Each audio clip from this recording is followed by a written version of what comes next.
പ്പെട്ടവളാകുന്നു. നിന്റെ ഉദരഫലമായ നമ്മുടെ കർത്താവ് ഈശോമിശിഹ വാഴ്ത്തപ്പെട്ടവനാകുന്നു. പരിശുദ്ധ മറിയമേ, തമ്പുരാന്റെ അമ്മേ, പാപികളായ ഞങ്ങൾക്ക് വേണ്ടി ഇപ്പോഴും ഞങ്ങളുടെ മരണസമയത്തും തമ്പുരാനോട് അപേക്ഷിച്ചു കൊള്ളണമേ. പിതാവിനും പുത്രനും പരിശുദ്ധാത്മാവിനും സ്തുതി, ആദ്യം മുതൽ എന്നേക്കും. ആമേൻ. ഹല്ലേലൂയ. ശക്തമായിട്ടൊന്ന് കരങ്ങളടിച്ച് കർത്താവിനെ ആരാധിച്ച് ഇരിക്കാം. ഹല്ലേലൂയ, ഹല്ലേലൂയ. ഇരിക്കാവോ? സന്തോഷമാണോ? കേട്ടില്ലല്ലോ. സന്തോഷമാണോ? സന്തോഷമായി. കർത്താവിൻ്റെ നാമത്തിൽ ഒരുമിച്ച് കൂടാൻ കർത്താവ് നമുക്ക് വീണ്ടും ഒരു ശനിയാഴ്ച കൂടി അവസരം തരികയാണ്. നമുക്ക് നല്ല ദൈവത്തിന് നന്ദി പറയാം. ഹല്ലേലൂയ. നല്ല സന്തോഷത്തോടെ ഇന്ന് നമുക്ക് കർത്താവിൻ്റെ ആലയത്തിലായിരിക്കാം. വലിയ ദൈവകൃപകൾ കർത്താവ് വർഷിക്കാൻ പോകുന്നു. ആമേൻ. കർത്താവ് നിന്നെ സ്പർശിക്കാൻ പോകുന്നു. ആമേൻ. കർത്താവ് നിൻ്റെ കണ്ണുനീര് തുടയ്ക്കാൻ പോകുന്നു. കർത്താവ് നിൻ്റെ രോഗങ്ങൾ ഏറ്റെടുക്കാൻ പോകുന്നു. കർത്താവ് നിന്നെ സ്വന്തമാക്കിയിരിക്കുന്നു. കർത്താവ് നിൻ്റെ ആകുലതകൾ എടുത്തു മാറ്റാൻ പോകുന്നു. ഹല്ലേലൂയ. അതുകൊണ്ട് നമുക്ക് കർത്താവിൻ്റെ ആലയത്തിൽ വലിയ അഭിഷേകത്തോടെ വലിയ സന്തോഷത്തോടെ ആയിരിക്കാം. എല്ലാ മക്കളും കർത്താവിൻ്റെ സന്നിധിയിൽ ഒത്തിരി ദാഹത്തോടെ ആഗ്രഹത്തോടെ പ്രാർത്ഥിക്കണം. ഒരു അഭിഷേകത്തിന് വേണ്ടി ദാഹിക്കണം. സന്തോഷമാണോ? അല്ലേ? 46-ാം സങ്കീർത്തനം ഇന്ന് പ്രഭാതത്തിൽ കർത്താവ് സംസാരിക്കുന്ന വചനമാണിത്. 46-ാം സങ്കീർത്തനം. അതിൻ്റെ തലക്കെട്ട് POC ബൈബിൾ കൊടുത്തിരിക്കുന്ന തലക്കെട്ട് എന്താണ്? ദൈവം നമ്മോട് കൂടെ എന്ന് പറഞ്ഞേ. ദൈവം നമ്മോട് കൂടെ. പറ. അടുത്തിരിക്കുന്ന ആളോടൊന്ന് പറഞ്ഞേ, അയാൾ കേൾക്കട്ടെ. ദൈവം നമ്മോട്. അത് സന്തോഷത്തോടെ പറയണം അല്ലേ? സന്തോഷത്തോടെ പറഞ്ഞാലല്ലേ ആൾക്ക് നിങ്ങൾ പറയുന്ന സത്യമാണെന്ന് മനസ്സിലാവും അല്ലേ? നിരാശയോടെ ദൈവം നമ്മോട്, അങ്ങനെയല്ല. ദൈവം നമ്മോട് കൂടെ. പറഞ്ഞേ. ഹല്ലേലൂയ. അപ്പോൾ കർത്താവ് നമ്മുടെ കൂടെയാണ്. അപ്പോൾ അത് ഗായക സംഘ നേതാവിന് കോറഹിൻ്റെ പുത്രന്മാരുടെ സങ്കീർത്തനം. ഹല്ലേലൂയ. ആരാണ് കോറഹിൻ്റെ പുത്രന്മാർ? ആരാണ് കോറഹ്? ഈ സങ്കീർത്തനം പഠിക്കുമ്പോൾ ഇത് കോറഹിയരുടെ സങ്കീർത്തനമാണ്. കോറഹിൻ്റെ മക്കൾ എഴുതിയ സങ്കീർത്തനമാണ്. അതുകൊണ്ട് ഈ സങ്കീർത്തനത്തിൻ്റെ അർത്ഥം മനസ്സിലാകണമെങ്കിൽ ആദ്യം കോറഹും ആരാന്നറിയണം. ആരാണ് കോറഹ്?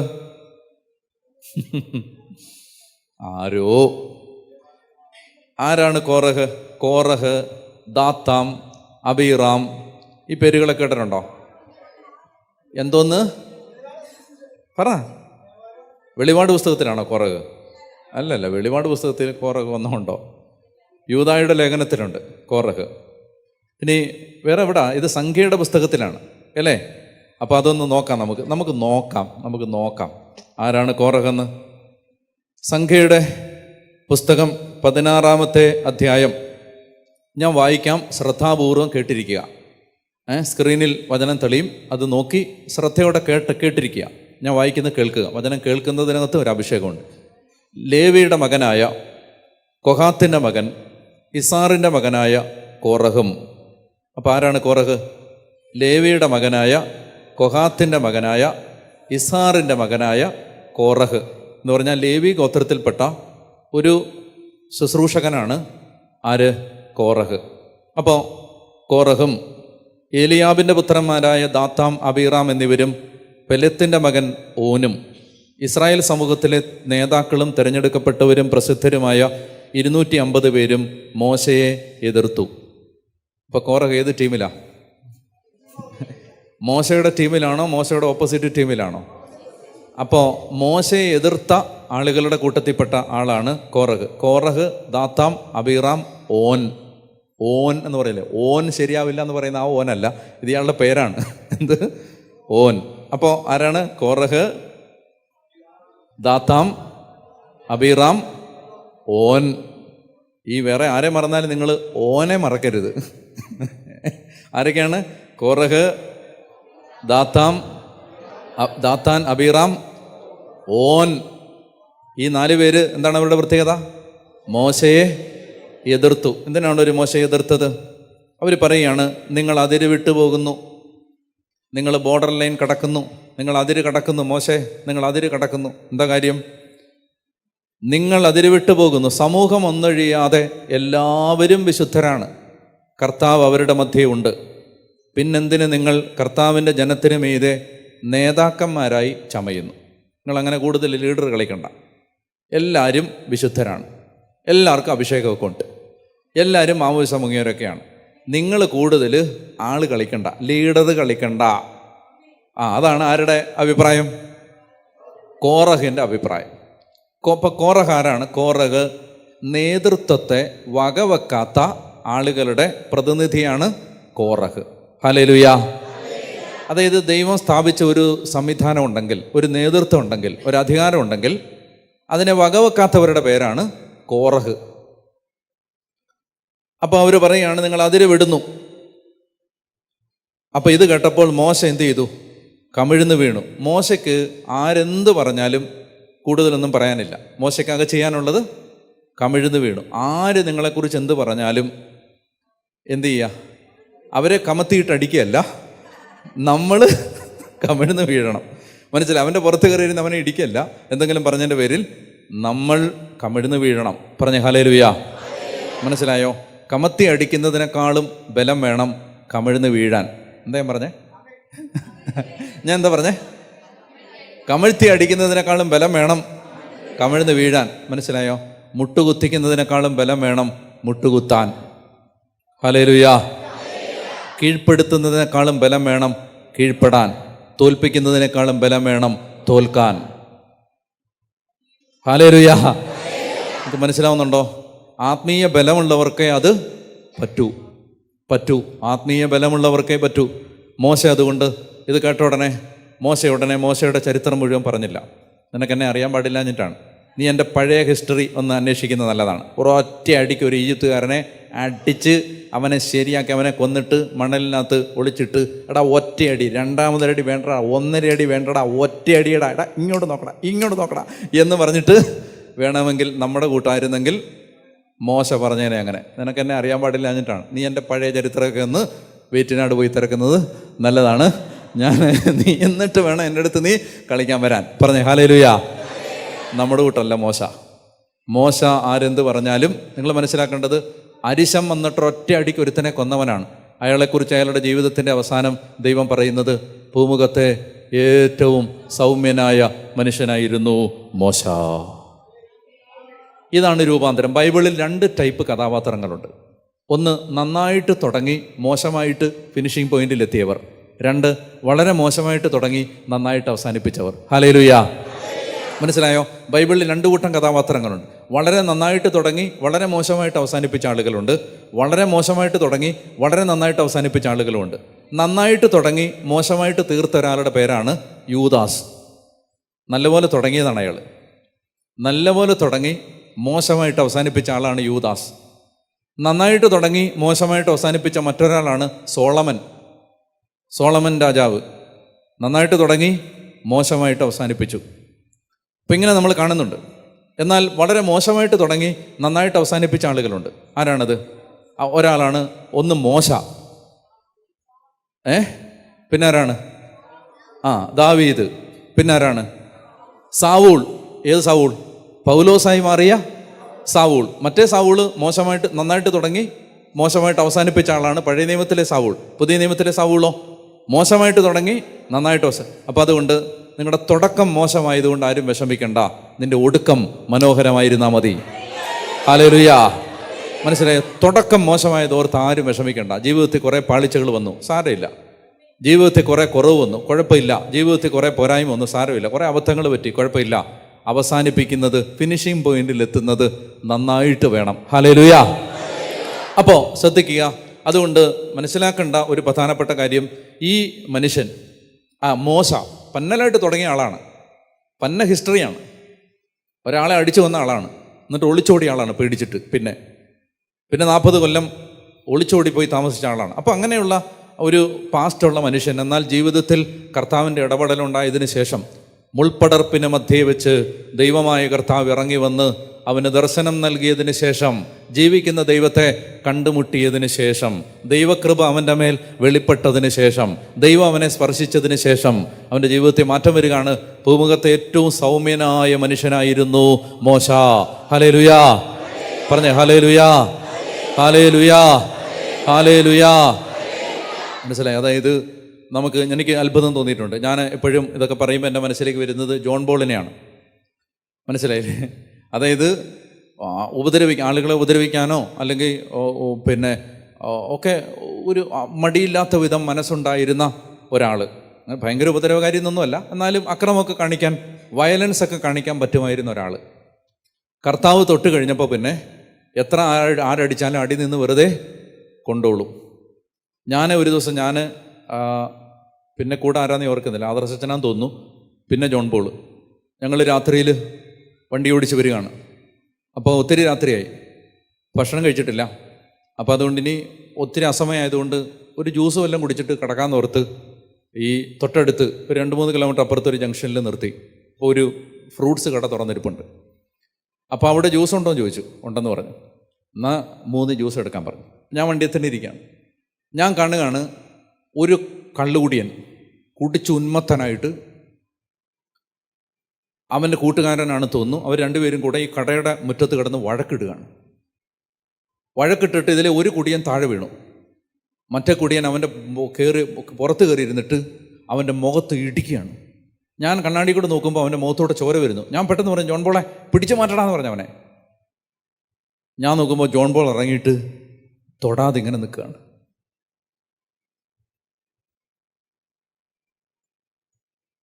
എന്ന് പറഞ്ഞാൽ രണ്ടുപേര് തല്ലുകൂടുമ്പോൾ പിടിച്ചു മാറ്റാൻ പോലും, മറ്റേത് തല്ലുകൂടുമ്പോൾ അവനെ ഈ രണ്ടോമാരെ ഇടിച്ച് തോട്ടിക്കളയാനുള്ള ആരോഗ്യമുണ്ട് ഇവന്.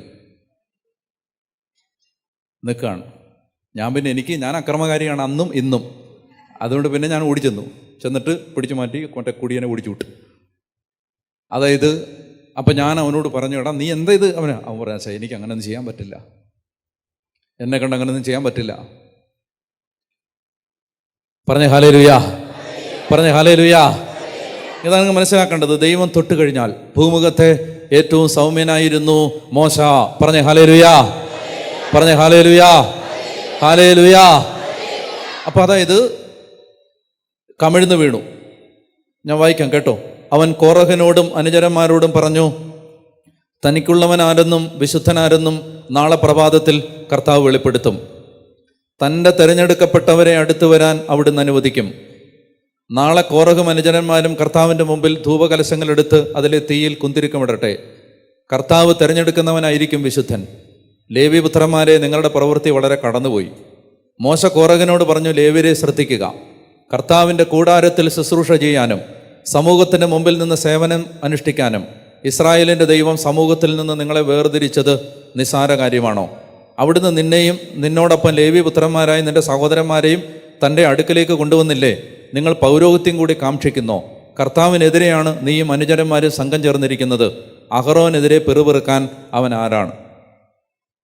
അപ്പോൾ മോശ പറയാണ്, എനിക്കെതിരെ പറഞ്ഞു പോട്ടെ, അഹറോൻ എന്ന പ്രധാന പുരോഹിതൻ, ദൈവം തിരഞ്ഞെടുത്തവൻ്റെ മേൽ സംസാരിക്കാൻ നീ ആരാണ് എന്ന് മോശ ചോദിച്ചിട്ട് പറഞ്ഞു, നാളെ ദൈവം തീരുമാനിക്കട്ടെ എന്ന് പറഞ്ഞു.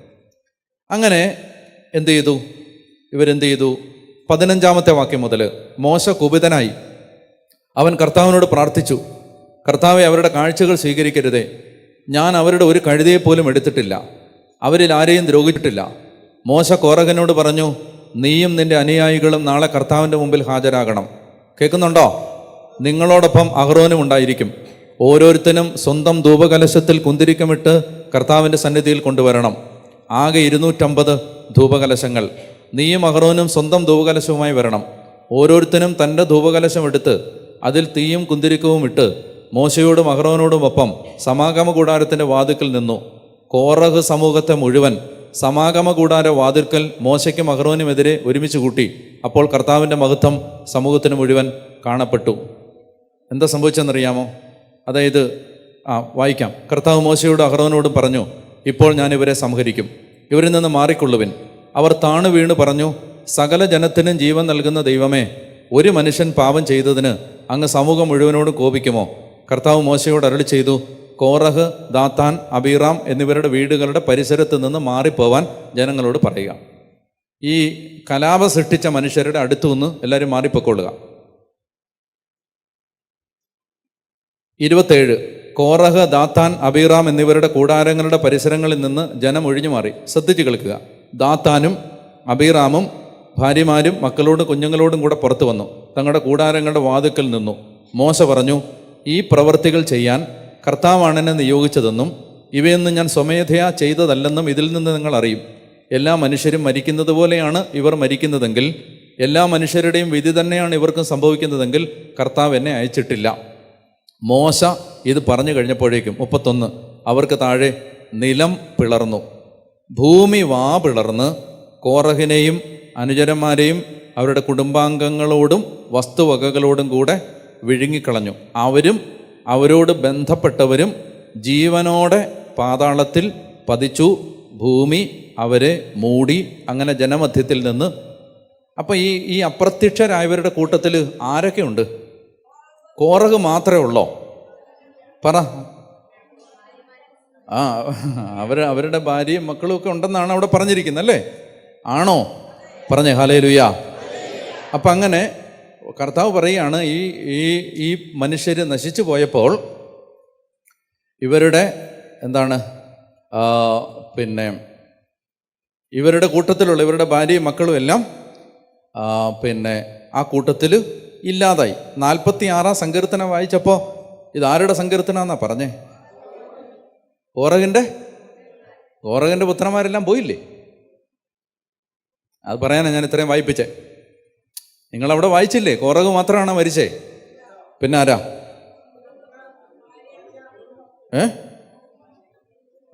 ഭാര്യയും മക്കളും എല്ലാം മരിച്ചില്ലേ? ആണോ? എന്നാൽ നമ്മൾ പിന്നീട് കാണുന്നുണ്ട്. ജോഷുവയുടെ പുസ്തകത്തിലേക്ക് വരുമ്പോൾ ശ്രദ്ധിച്ച് കേട്ടാൽ മതി. ലേവ്യർക്ക് നഗരങ്ങൾ അലോട്ട് ചെയ്ത് കൊടുക്കുന്ന സമയത്ത് ഈ ജോഷുവയുടെ പുസ്തകത്തിൽ അവിടെ പറഞ്ഞിട്ടുണ്ട്, കോറഹിൻ്റെ എല്ലാ പുത്രന്മാരും കൊല്ലപ്പെട്ടിരുന്നില്ല. അപ്പം ആരായിരിക്കും കൊല്ലപ്പെടാത്തത്?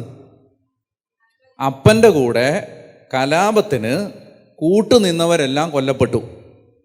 അപ്പൻ്റെ കൂടെ, അതായത് അപ്പൻ വികാരിച്ചനെ കൊങ്ങായ്ക്ക് പിടിച്ച് പൊക്കിയപ്പോൾ വികാരിച്ചനെ കാലെ പിടിച്ച് പൊക്കിക്കൊടുത്ത് കൂമ്പിനിടിക്കാൻ കൂട്ടുനിന്ന മക്കളൂടെ കൊല്ലപ്പെട്ടു.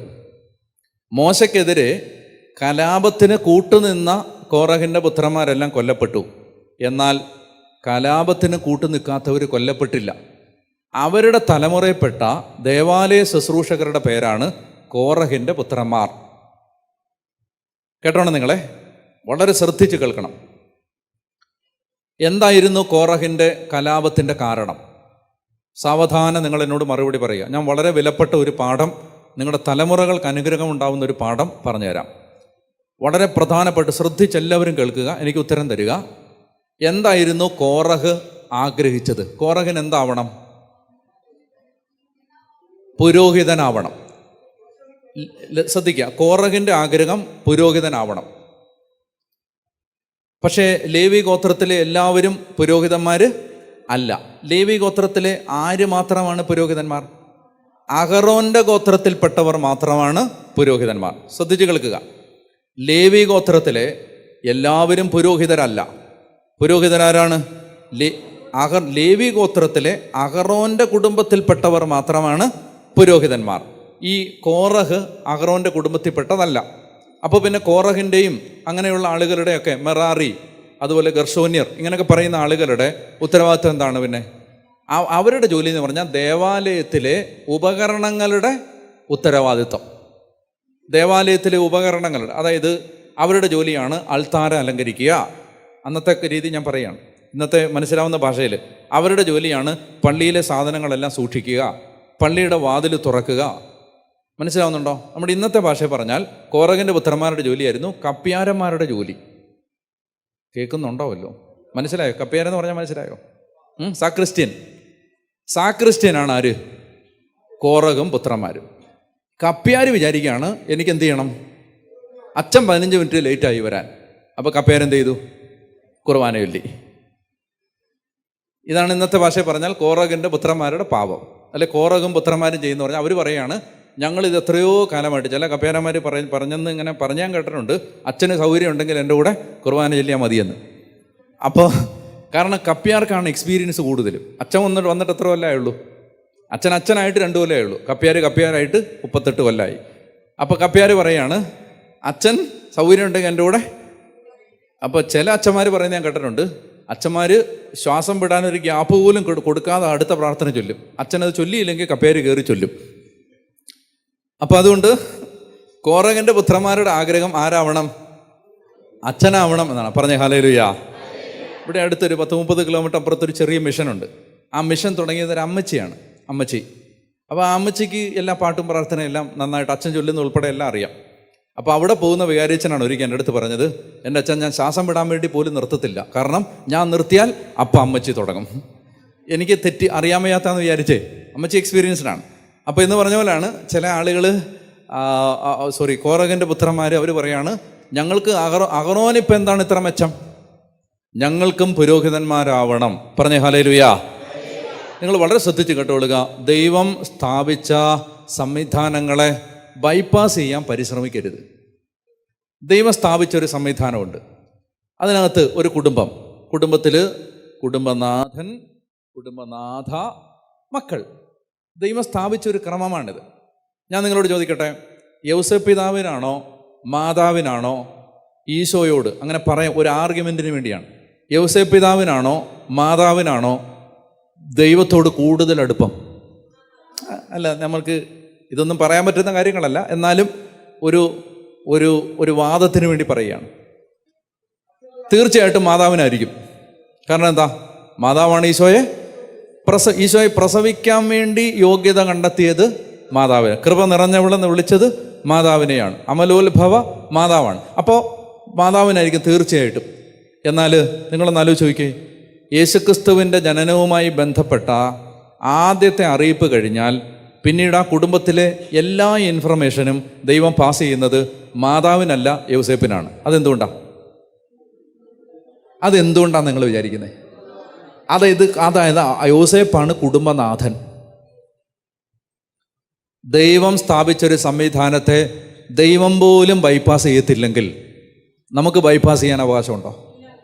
ദൈവം സ്ഥാപിച്ചൊരു സംവിധാനത്തെ ദൈവം പോലും മറികടക്കുന്നില്ലെങ്കിലേ, ദൈവം പോലും അതിനെ റെസ്പെക്റ്റ് ചെയ്യുന്നുണ്ടെങ്കിലേ. പറഞ്ഞേ ഹല്ലേലൂയ.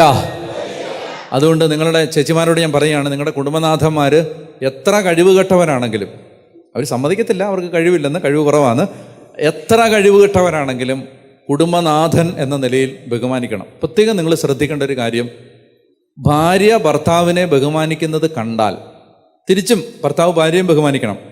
ഭാര്യ ഭർത്താവിനെ ബഹുമാനിക്കുന്നത് കണ്ടാൽ സ്വാഭാവികമായി മക്കൾക്ക് മാതാപിതാക്കന്മാരെ ബഹുമാനിക്കാൻ തോന്നും. ഹല്ലേലൂയ. എന്നാൽ ഭാര്യ ഭർത്താവിനെ ബഹുമാനിക്കുന്നില്ല, ഭർത്താവ് ഭാര്യയെ സ്നേഹിക്കുന്നുമില്ല, ആ കുടുംബത്തിൽ മക്കളത് കാണിക്കണം എന്ന് പറഞ്ഞാൽ ഒരിക്കലും ഇത് നടക്കില്ല. നിങ്ങൾ ശ്രദ്ധിച്ചാൽ മതി, മാതാപിതാക്കന്മാർ തമ്മിൽ സ്നേഹമുള്ള കുടുംബത്തിലെ മക്കള് മര്യാദ ഉള്ളവരായിരിക്കും. ഹല്ലേലൂയ. മാതാപിതാക്കന്മാർ തമ്മിൽ സ്നേഹവും ബഹുമാനമുള്ള കുടുംബത്തിലെ മക്കള് മര്യാദയുള്ളവരായിരിക്കും, അന്തസ്സുള്ളവരായിരിക്കും, കുലീനത്വമുള്ളവരായിരിക്കും. മക്കളുടെ ജീവിതത്തിൽ, ഞാൻ യുവതിയുവാക്കന്മാരുടെ ഇടയിൽ ജീവിക്കുന്ന ഒരാളാണ്, ഞാൻ പറയുകയാണ് നിങ്ങളോട്, മക്കളുടെ ജീവിതത്തിലെ എല്ലാ ഡീവിയേഷൻസിൻ്റെയും ഒരു കാരണം ഇവിടുന്ന് വരുന്ന. പറഞ്ഞേ ഹല്ലേലൂയ. പറഞ്ഞേ ഹല്ലേലൂയ. അപ്പോൾ അതുകൊണ്ട് നമ്മൾ മനസ്സിലാക്കേണ്ടത്, എന്നാൽ ഞാൻ പറയുന്നത് എക്സെപ്ഷൻസ് ഉണ്ട്. എന്താ? ഭാര്യയെ ഇങ്ങനെ കുത്തിനെ പിടിച്ച് കൊല്ലാൻ നോക്കുകയാണ് ഭർത്താവ്, അങ്ങനെയുള്ള ആളുകളെ കുറിച്ചല്ല ഞാൻ പറയുന്നത്. മറിച്ച് പൊതുവായി സംസാരിക്കുമ്പോൾ പൊതുവായ നിബന്ധനകൾ, എക്സെപ്ഷൻസ് അല്ല ഞാൻ പറയുന്നത്. അപ്പോൾ ഇത് നമ്മൾ മനസ്സിലാക്കേണ്ടത്, ഭർത്താവിനെ ബഹുമാനിക്കണം, ഭർത്താവ് ഭാര്യയെ സ്നേഹിക്കണം. ഇത് രണ്ടും ഒരുമിച്ചാണ് ബൈബിൾ പറയുന്നത്. ഭാര്യമാരെ നിങ്ങൾ ഭർത്താക്കന്മാർക്ക് വിധേയരായിരിക്കുവിൻ എന്നൊക്കെ പറഞ്ഞേ. ഭാര്യമാരെ നിങ്ങൾ ഭർത്താക്കന്മാർക്ക് വിധേയരായിരിക്കുവിൻ, ഭർത്താക്കന്മാരെ നിങ്ങൾ നിങ്ങളുടെ ഭാര്യമാരെ സ്നേഹിക്കണം. ഇത് രണ്ടും ബൈബിൾ ഒരുമിച്ചാണ് പറയുന്നത്. ഭാര്യ ഭർത്താവിനെ ബഹുമാനിക്കണം, ഭർത്താവ് ഭാര്യയെ സ്നേഹിക്കണം. ദൈവം സ്ഥാപിച്ച സംവിധാനങ്ങളെ മറികടക്കാൻ ശ്രമിക്കരുത്. പറഞ്ഞേ ഹല്ലേലൂയ. പറഞ്ഞേ ഹല്ലേലൂയ. പറഞ്ഞേ ഹല്ലേലൂയ. ദൈവം സ്ഥാപിച്ച, അത് മെത്രാനാണ്, അല്ലെങ്കിൽ മാർപ്പാപ്പയാണ്, അല്ലെങ്കിൽ മേലധികാരിയാണ്, ദൈവം സ്ഥാപിച്ച സംവിധാനങ്ങളെ മറികടക്കരുത്. അത് ആത്മീയതയുടെ അടിസ്ഥാന പാഠങ്ങളിലൊന്നാണ്. നമ്മൾ എത്ര അറിവുള്ളവരാണെങ്കിലും എത്ര പ്രഗത്ഭരാണെങ്കിലും ദൈവം സ്ഥാപിച്ച സംവിധാനങ്ങളെ മറികടക്കരുത്. ഹല്ലേലൂയ. പറഞ്ഞേ ഹല്ലേലൂയ. ഓരോരുത്തരും അവനവൻ്റെ മേലധികാരിക്ക് വിധേയരായിരിക്കണം. കേൾക്കുന്നുണ്ടോ? ആ ഇപ്പൊ കോറഹ് പറയാണ്, അഹറോൻ എന്താണ് ഇത്ര പ്രത്യേകത? ഞാൻ കുർബാന ചൊല്ലിക്കൊള്ളാം. അപ്പൊ അങ്ങനെ അവരുടെ ജീവിതത്തിൽ കോറഹ് അഭിലഷിച്ചത് പുരോഹിതനാവാനാണ്. എന്ന് പറഞ്ഞാൽ കോറഹിന് ദൈവം കൊടുത്ത ദേവാലയ ശുശ്രൂഷയിൽ കോറഹ് സന്തോഷിക്കുന്നതിന് പകരം അതിന് മുകളിലുള്ള സ്ഥാനങ്ങൾ തനിക്ക് വേണമെന്ന് ആഗ്രഹിച്ചു. ഇനി മനോഹരമായൊരു സങ്കീർത്തനം ഞാൻ നിങ്ങളെ വായിച്ച് കേൾപ്പിക്കാം. എന്നാൽ കോറഹിൻ്റെ പുത്രന്മാരുടെ കാലം എത്തിയപ്പോൾ കോറഹിൻ്റെ പുത്രന്മാർ പറഞ്ഞു, അപ്പം പന്നത്തനം കാണിച്ചെന്ന് പറഞ്ഞ് നമ്മളത് കാണിക്കേണ്ട കാര്യമില്ല. ഹലോ, കോറഹിൻ്റെ പുത്രന്മാർ അവർ പരസ്പരം പറഞ്ഞു, അപ്പൻ വൃത്തികേട് കാണിച്ചു. അപ്പൻ കാണിച്ചത് മര്യാദകേടാണ്, അപ്പൻ അങ്ങനെ ചെയ്യാൻ പാടില്ലായിരുന്നു. അതിൻ്റെ ശിക്ഷ അപ്പന് കിട്ടുകയും ചെയ്തു. അതുകൊണ്ട് അപ്പനപ്പൂപ്പന്മാരായി കാണിച്ച കൊള്ളരുതായ്മ നമ്മളായിട്ട് തിരുത്തണമെന്ന് അവർ തീരുമാനിച്ചു. ഹല്ലേലൂയാ, പറഞ്ഞേ ഹല്ലേലൂയാ, ഹല്ലേലൂയാ. മാതാപിതാക്കന്മാരായിട്ട് ചെയ്തു കൂട്ടിയ അനർത്ഥങ്ങൾ തങ്ങൾ ആവർത്തിക്കില്ലെന്ന് അവർ തീരുമാനിച്ചു. അതുകൊണ്ട് അവരൊരിക്കൽ ഒരു സങ്കീർത്തനം എഴുതി. ആ സങ്കീർത്തനത്തിൽ അവർ പൂർവികരുടെ പാപത്തിന് പരിഹാരമായിട്ട് ഒരു വാചകം എഴുതി വെച്ചിട്ടുണ്ട്. അത് ഞാൻ വായിക്കാം. 84 സങ്കീർത്തനം, ഗായക സംഘ നേതാവിന് കോറഹിൻ്റെ പുത്രന്മാരുടെ സങ്കീർത്തനം. കേൾക്കുന്നുണ്ടോ? ഗായക സംഘ നേതാവിന് കോറഹിൻ്റെ പുത്രന്മാരുടെ സങ്കീർത്തനം അല്ലേ? വായിക്കാം. വാക്യം 10, സങ്കീർത്തനങ്ങൾ 84:10 വായിക്കുക. അന്യസ്ഥലത്ത് 1000 ദിവസങ്ങൾ ആയിരിക്കുന്നതിനേക്കാൾ അങ്ങയുടെ അങ്കണത്തിൽ ഒരു ദിവസം ആയിരിക്കുന്നത് കൂടുതൽ അഭികാമ്യമാണ്. അടുത്ത വാക്യം, ദുഷ്ടതയുടെ കൂടാരങ്ങളിൽ വാഴുന്നതിനേക്കാൾ. നിർത്തുക. ദുഷ്ടതയുടെ കൂടാരങ്ങളിൽ വാഴുന്നതിനേക്കാൾ. ഇതെഴുതുമ്പോൾ കോറഹിൻ്റെ കൊച്ചുമക്കളുടെ തലയിൽ ഒരാളുടെ രൂപമുണ്ട്. ദുഷ്ടതയുടെ കൂടാരങ്ങളിൽ വാണ ഒരാൾ. ആരാണത്? വല്യപ്പൻ കോറഹ്. ദുഷ്ടതയുടെ കൂടാരങ്ങളിൽ വാഴുന്നതിനേക്കാൾ എൻ്റെ ദൈവത്തിൻ്റെ ആലയത്തിലെ വാതിലിന് കാവൽ നിൽക്കാനാണ് ഞാൻ ആഗ്രഹിക്കുന്നത്. കണ്ടോ, വല്യപ്പൻ ചെയ്ത തെറ്റിന് കൊച്ചുമകൻ പരിഹാരം ചെയ്യുകയാണ്. കർത്താവേ, അങ്ങക്ക് പുരോഹിതനൊന്നും ആവണ്ട, ഞങ്ങൾ നിൻ്റെ പള്ളിയുടെ മുറ്റത്തെ സെക്യൂരിറ്റി ആയിട്ട് നിൽക്കുന്നത് ഞങ്ങൾക്ക് വലിയ സന്തോഷം. ഹല്ലേലൂയാ. നിങ്ങൾക്ക് മനസ്സിലാവുന്നുണ്ടോ? അതായത് പൂർവികർ ചെയ്ത പാപത്തിന് പരിഹാരം ചെയ്യുന്ന അനന്തര തലമുറ, പൂർവികരുടെ തെറ്റുകൾ ആവർത്തിക്കാത്തൊരു തലമുറ, പൂർവികരുടെ പാപത്തിന് സ്വന്തം ആത്മീയത കൊണ്ട് പ്രതിരോധം തീർക്കുന്ന ഒരു തലമുറ. അങ്ങനെ തലമുറയാവാനാണ് ദൈവം നിങ്ങളെ ക്ഷണിക്കുന്നത്. വല്യപ്പനും അപ്പനും അപ്പൂപ്പനും ഒക്കെ ചെയ്തു കൂട്ടിയത് നമ്മൾ ആവർത്തിക്കണമെന്നുണ്ടോ? ഉണ്ടോ?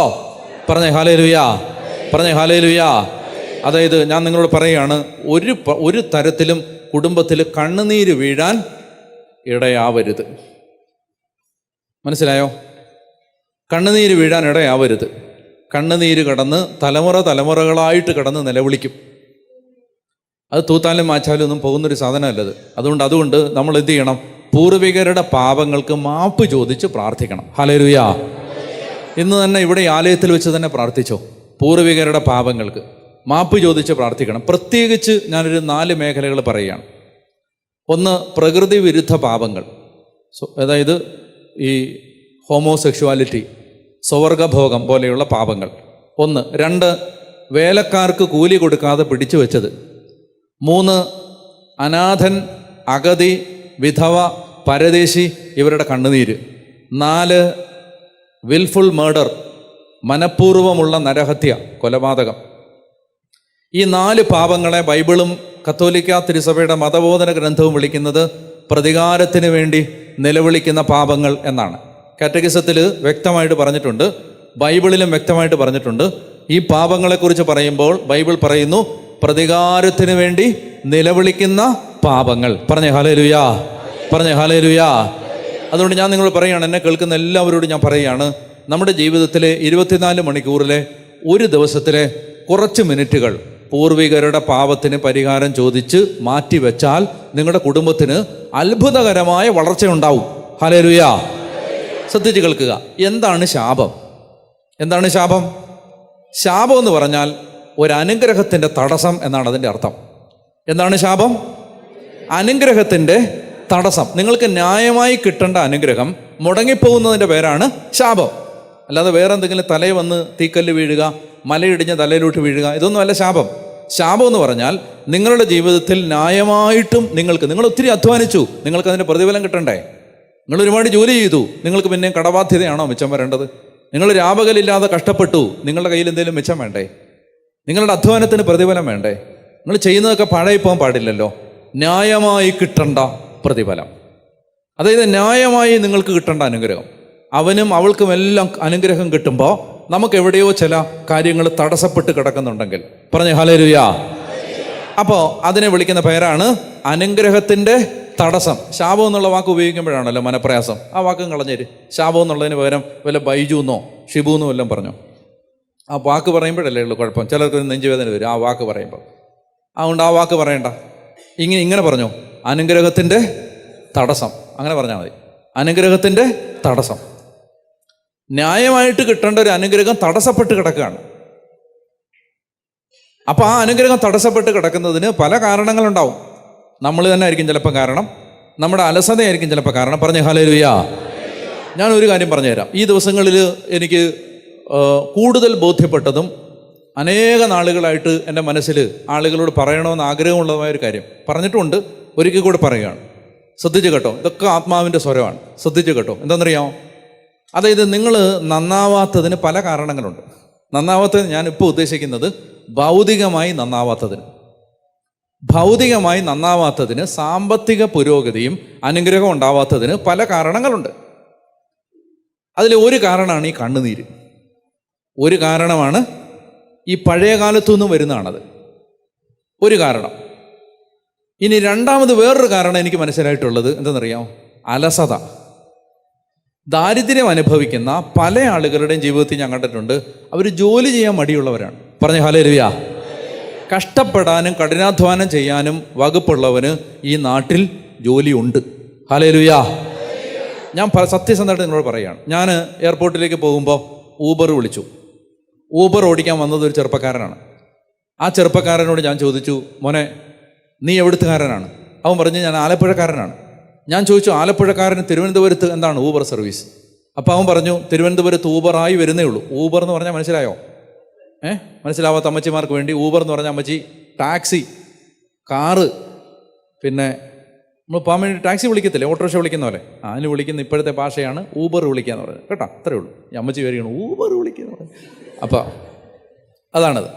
അപ്പോൾ അങ്ങനെ ഈ വണ്ടി ഓടിക്കുന്ന സഹോദരനോട് ഞാൻ ചോദിച്ചു, മകനെ നീ എവിടുത്തുകാരൻ? അവൻ പറഞ്ഞു ഞാൻ ആലപ്പുഴക്കാരൻ. ആലപ്പുഴക്കാരൻ എന്തിന് തിരുവനന്തപുരത്ത് കാര്യം? തിരുവനന്തപുരത്ത് ഊബർ കാര്യമില്ലേ?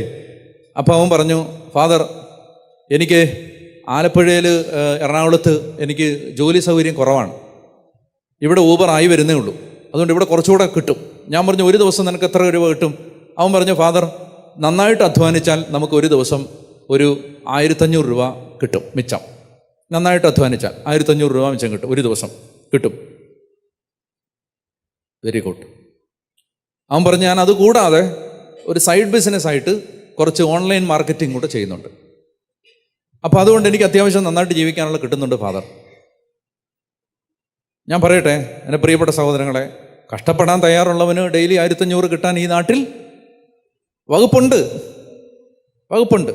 ഇവിടെ പറമ്പിൽ പണിക്ക് വരുന്ന ചേട്ടൻ്റെ പേര് തങ്കരാജ്.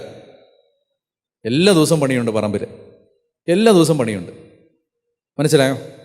ഒരു ദിവസം അയാൾ സ്വീകരിക്കുന്നത് ഏതാണ്ട് കൃത്യനിക്ക് അറിഞ്ഞുകൂടാ, ഏതാണ്ട് 1000-ൽ താഴെ രൂപ ഡെയിലി ലേബർ, ഒരു ദിവസത്തെ കൂലി.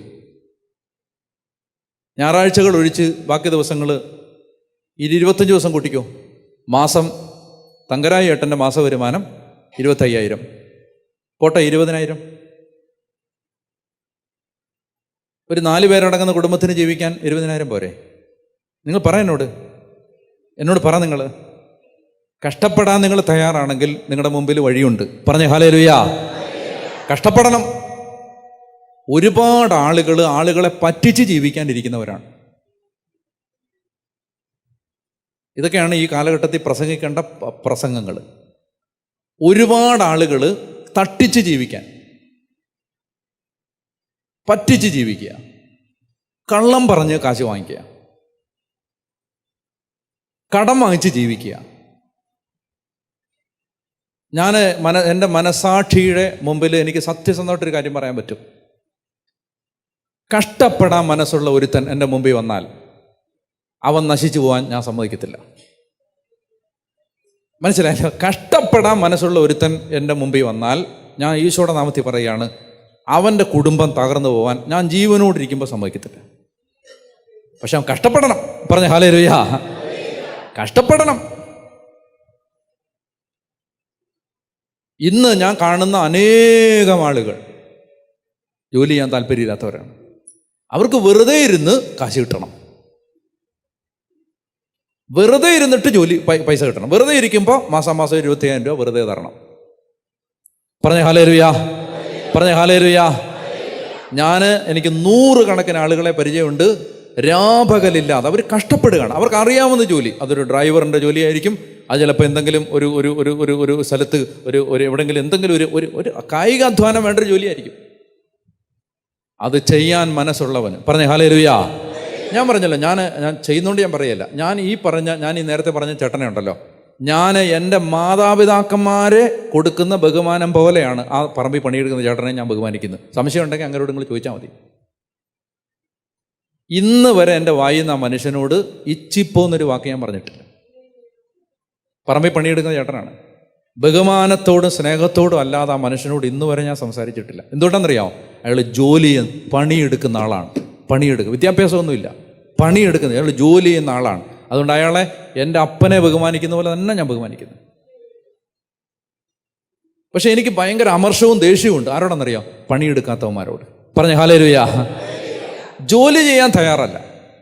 എന്നോട് കഴിഞ്ഞ ദിവസം ഒരു മകള് പറഞ്ഞു, അച്ഛാ, ഞാനൊരു രാജ്യത്ത് ചെന്നിട്ട് എനിക്ക് നിവൃത്തിയില്ല, ജോലിയൊന്നുമില്ല.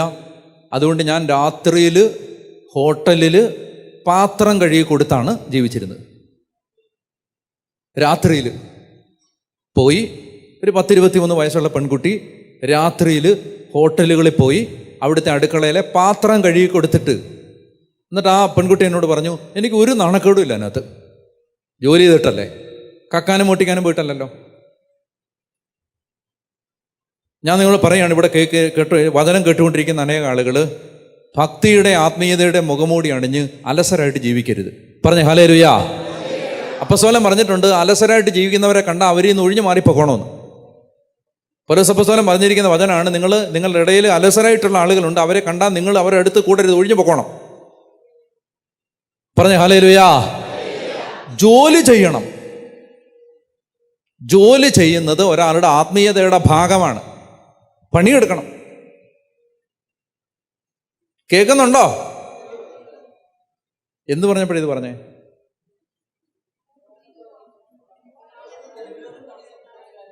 അനുഗ്രഹത്തിന്റെ തടസ്സം. ഒത്തിരി പേർക്ക് സാമ്പത്തിക പുരോഗതി ഉണ്ടാവാത്തതിന്റെ കാരണം എന്താ? പറ. എനിക്കൊരു ചെറുപ്പക്കാരനെ അറിയാം.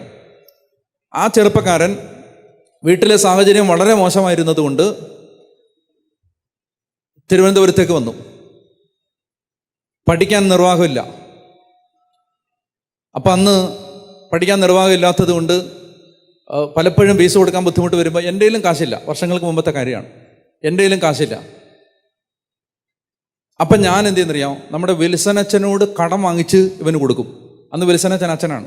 അച്ഛനോട് ഞാൻ പോയിട്ട്, അച്ഛാ, എനിക്കറിയാവുന്നൊരു ചെറുപ്പക്കാരൻ പഠിക്കാൻ താല്പര്യമുള്ളതാണ്, വീട്ടിൽ സാഹചര്യം ഇല്ല, അച്ഛാ, അച്ഛൻ്റെ 500 രൂപ എനിക്ക് കടം തരാമോ എനിക്ക് എന്ന് പറഞ്ഞാൽ അച്ഛൻ്റെ കയ്യിൽ നിന്ന് കടം വാങ്ങിച്ചിട്ട് ഞാൻ ഇവന് കൊടുക്കും. അപ്പോൾ 1-2 പ്രാവശ്യം അങ്ങനെ ചെയ്ത് കഴിഞ്ഞപ്പോൾ അവൻ പറഞ്ഞു, അച്ഛാ, എനിക്ക് നാണക്കേടാണത്, അച്ഛൻ അങ്ങനെ എനിക്ക് വേണ്ടി ആരോടും പൈസ പോയി ചോദിക്കണ്ട, അച്ഛൻ എനിക്കൊരു ജോലി വാങ്ങിച്ചു തരാമോ, ഞാൻ അത് ചെയ്തിട്ട് പഠിച്ചോളാം. പറഞ്ഞ ഹല്ലേലൂയ. അച്ഛൻ എന്നോട് പറയാണ്, അച്ഛൻ എനിക്ക് ഒരു ജോലി വാങ്ങിച്ചു തന്നാൽ, ഒരു ജോലി വാങ്ങിച്ചു തന്നാൽ ഞാൻ അത് വെച്ചിട്ട് പഠിച്ചോളാം എന്ന് പറഞ്ഞു. അപ്പോൾ ഞാനിങ്ങനെ ഞാനൊരു അച്ഛൻ്റെ അടുത്ത് നിന്നിട്ട് പറഞ്ഞു, അച്ഛാ, ഇവനൊരു ജോലി കൊടുക്കണേ അച്ഛാ. അപ്പം അച്ഛൻ പറഞ്ഞു, ഒരു ജോലി ഞാൻ കൊടുക്കാം. ഒരു സ്ഥലമുണ്ട്, അവിടെ കാർ ഷെഡിനകത്ത് ഇവൻ കിടക്കണം. കാർ ഷെഡാണ്. അവിടെ കിടന്ന് അവിടെ, അതായത് ഒരു സ്ഥലമുണ്ട്, ആ സ്ഥലത്ത് അവിടെ നോക്കാനൊക്കെ ആയിട്ട് അവനൊന്നും ചെയ്യൊന്നും വേണ്ട, അവനവിടെ താമസിക്കാം. ആ കാർ ഷെഡിനകത്ത് അതേ ഉള്ളൂ താമസിക്കാൻ സൗകര്യം. അവിടെ കിടക്കണം, പിന്നെ അവനവിടെ ഉണ്ടായാൽ മതി, അവന് ഞാൻ കുറച്ച് പൈസ കൊടുക്കാം. ഞാൻ അവനോട് പറഞ്ഞേടാ, നിനക്ക് കാർ ഷെഡിനകത്ത് പോയി കിടക്കാവോ? ഈ മറ്റേ കാർ ഷെഡില്ലേ, പാട്ട പോലെയൊക്കെ കിട്ടി കാർ ഷെഡ്. അപ്പം അവൻ പറഞ്ഞു ഞാൻ ഇവിടെ വേണേലും കിടന്നോളാം അച്ഛൻ പറഞ്ഞു. അങ്ങനെ ആ കാർ ഷെഡിനകത്ത് അവൻ പോയി കിടന്നു. അപ്പം അച്ഛൻ തുച്ഛമായിട്ട് ഇച്ചിരി പൈസ കൊടുക്കും. ഒരു ദിവസം അവൻ പറഞ്ഞു, അച്ഛാ ഈ തെങ്ങെല്ലാം ഇങ്ങനെ കിടക്കല്ലേ, ഞാൻ ഈ തെങ്ങിന് തടവെടുക്കട്ടെ, അച്ഛൻ എനിക്ക് അതിൻ്റെ പൈസ തരാമോ? വെറുതെ തരണ്ട, ഞാൻ ഇത് അപ്പം അച്ഛൻ അത് ചെയ്യാൻ പറഞ്ഞു. അപ്പോൾ അവൻ തെങ്ങിന് തടവെടുക്കും, അപ്പോൾ അച്ഛൻ അതിന് പൈസ കൊടുക്കും. ഇവൻ അവിടുന്ന് വിറക് വെട്ടിക്കീറി കൊണ്ടുപോയി ചന്തയിൽ വിൽക്കും. അപ്പോൾ ആ വിറക് വെട്ടിക്കീറി കൊണ്ടുപോകുന്ന കാശ് കിട്ടും. കുറച്ച് ദിവസം കഴിഞ്ഞിട്ട് ഇവനൊരു ടെക്സ്റ്റൈൽ കടയിൽ തുണി എടുത്തു കൊടുക്കാൻ, വൈകുന്നേരം 5 മണി കഴിഞ്ഞ് ക്ലാസ് കഴിഞ്ഞ് വന്നിട്ട് തുണി എടുത്തു കൊടുക്കാൻ സെയിൽസ്മാനായിട്ട് നിൽക്കും. കുറച്ച് പൈസ കിട്ടും. അങ്ങനെ പഠിച്ച ഒരു ചെറുപ്പക്കാരൻ ഇന്ന് തിരുവനന്തപുരത്ത് അന്തസ്സായിട്ട് ആഭിജാത്യത്തോടെ ജീവിക്കുന്നുണ്ട്. ഹല്ലേലൂയാ. കഷ്ടപ്പെടണം, കഷ്ടപ്പെടാൻ തയ്യാറല്ലാതെ മനുഷ്യൻ ദാരിദ്ര്യത്തിൽ അകപ്പെട്ടു എന്ന് പറഞ്ഞിട്ട് യാതൊരു കാര്യമില്ല. അഭിമാനം 4 മടക്കി കീശയിലിടുവോ വേസ്റ്റ് കോട്ടയിൽ ഇടുകയോ ചെയ്യണം. അഭിമാനം എന്ന് പറഞ്ഞ സാധനം മലയാളിയുടെ ദുരഭിമാനം ഉണ്ടല്ലോ, കാശിന് കാൽക്കാശിന് വിലയില്ലാത്ത ദുരഭിമാനം. പറഞ്ഞേ ഹല്ലേലൂയാ. മനസ്സിലാവുന്നുണ്ടോ? എനിക്ക് അന്തസ്സോടെ പറയാൻ പറ്റും, ഞാൻ പഠിച്ചുകൊണ്ടിരുന്ന സമയത്ത് എൻ്റെ വീട്ടിൽ എന്നെ പഠിപ്പിക്കാൻ നിവൃത്തിയില്ലായിരുന്നു. അവധി കഴിഞ്ഞ് വീട്ടിലേക്ക് തിരിച്ചു ചെല്ലുമ്പോൾ, സെമിനാരിലേക്ക് തിരിച്ചു ചെല്ലുമ്പോൾ അത്യാവശ്യം കുറച്ച് കാശൊക്കെ കൈ വേണ്ടേ. എന്ത് ചെയ്യും? ഞാൻ എൻ്റെ അയൽപക്കത്തുള്ള ചേട്ടൻ്റെ ആ റബ്ബർ തോട്ടത്തിൽ മുള്ളുവേലി കെട്ടാൻ പോവുക, മുള്ളുവേലിക്ക് പെയിൻ്റ് അടിക്കാൻ പോവുക, ഗ്രാമ്പു പറിക്കാൻ പോവുക, കുരുമുളക് പറിക്കാൻ പോവുക. അത് ഞാൻ ചെയ്തിട്ടുള്ള ആളാണ്. അപ്പം അതുകൊണ്ട് കഷ്ടപ്പെടണം. കഷ്ടപ്പെടുന്നവനെ ദൈവം അനുഗ്രഹിച്ചിരിക്കും. പറഞ്ഞേ ഹല്ലേലൂയാ. അതുകൊണ്ട് അലസന്മാർ ഇന്നുകൊണ്ട് അത് പരിപാടി നിർത്തിക്കണം. അലസന്മാർ എൻ്റെ കൺമുമ്പിലെങ്കിലും വരരുത്. അലസന്മാർ ഇന്നുകൊണ്ട് ആ പരിപാടി നിർത്തിക്കണം. ഇന്നുകൊണ്ട് ആളുകളെ പറ്റിച്ച്, ആളുകളോട് കള്ളം പറഞ്ഞ്, ആളുകളോട് ഗതികേട് പറഞ്ഞ്, ഇല്ലാത്ത കാര്യങ്ങൾ പറഞ്ഞ് കാശുണ്ടാക്കുന്ന സകല മനുഷ്യരും ദൈവരാജ്യത്തിന് വെളിയിലാണ്. പറഞ്ഞേ ഹല്ലേലൂയാ. മനസ്സിലായി? നിങ്ങൾക്കൊരു ആപത്ത് വരുമ്പോൾ ഒരാളോട് ചോദിക്കുന്ന ഒരു കാര്യമല്ല ഞാൻ പറയുന്നത്. ജോലി ചെയ്യത്തില്ല, രാവിലെ എഴുന്നേറ്റ് നല്ല ഡ്രസ്സ് വിട്ട് അങ്ങ് ഇറങ്ങും, തെക്കും വടക്കും എല്ലാം നടക്കും, എന്നിട്ട് ആരുടെ ഇത്തിരി കാശ് കടം വാങ്ങിക്കും, വൈകുന്നേരം തിരിച്ചു വരും. ഞാൻ പറയാണ്, നല്ല ചൂരൽ വെട്ടി അടിക്കണം.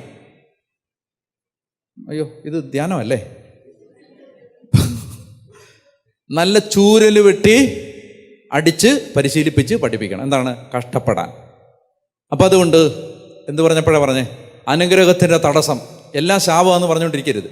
എല്ലാം ശാപമൊന്നും അല്ല. പിന്നെന്താ? അലസതയാണ്. അതായത് എനിക്കറിയാം പല കുടുംബങ്ങളിലെയും ദാരിദ്ര്യത്തിൻ്റെ കാരണം ജോലി ചെയ്യ്.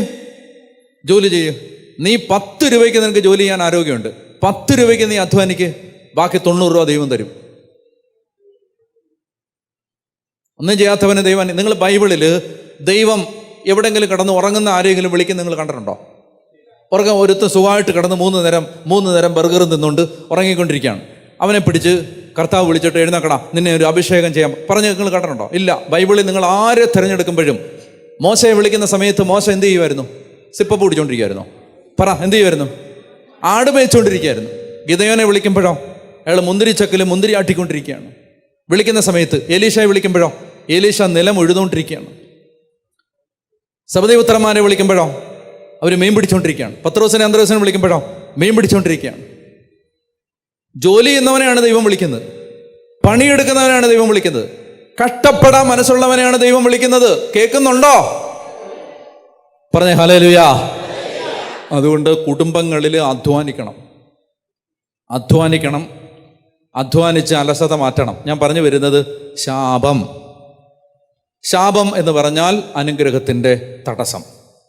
ഈ അനുഗ്രഹത്തിൻ്റെ തടസ്സം ഉണ്ടാവുന്നതിൻ്റെ ഒരു കാരണമാണ് ഞാൻ പറഞ്ഞത്. എന്ത്? പൂർവികരുടെ വഴിയിലൂടെ വന്ന കണ്ണുനീര്, ആരുടെയോ കണ്ണുനീര്. ആ കണ്ണുനീരിന് നമ്മൾ എന്ത് ചെയ്യണം? കർത്താവിനോട് പരിഹാരം ചോദിച്ച് പ്രാർത്ഥിക്കണം. ഒന്ന് എഴുന്നേറ്റ് നിൽക്കാം. എഴുന്നേക്കാൻ പോലും മടി.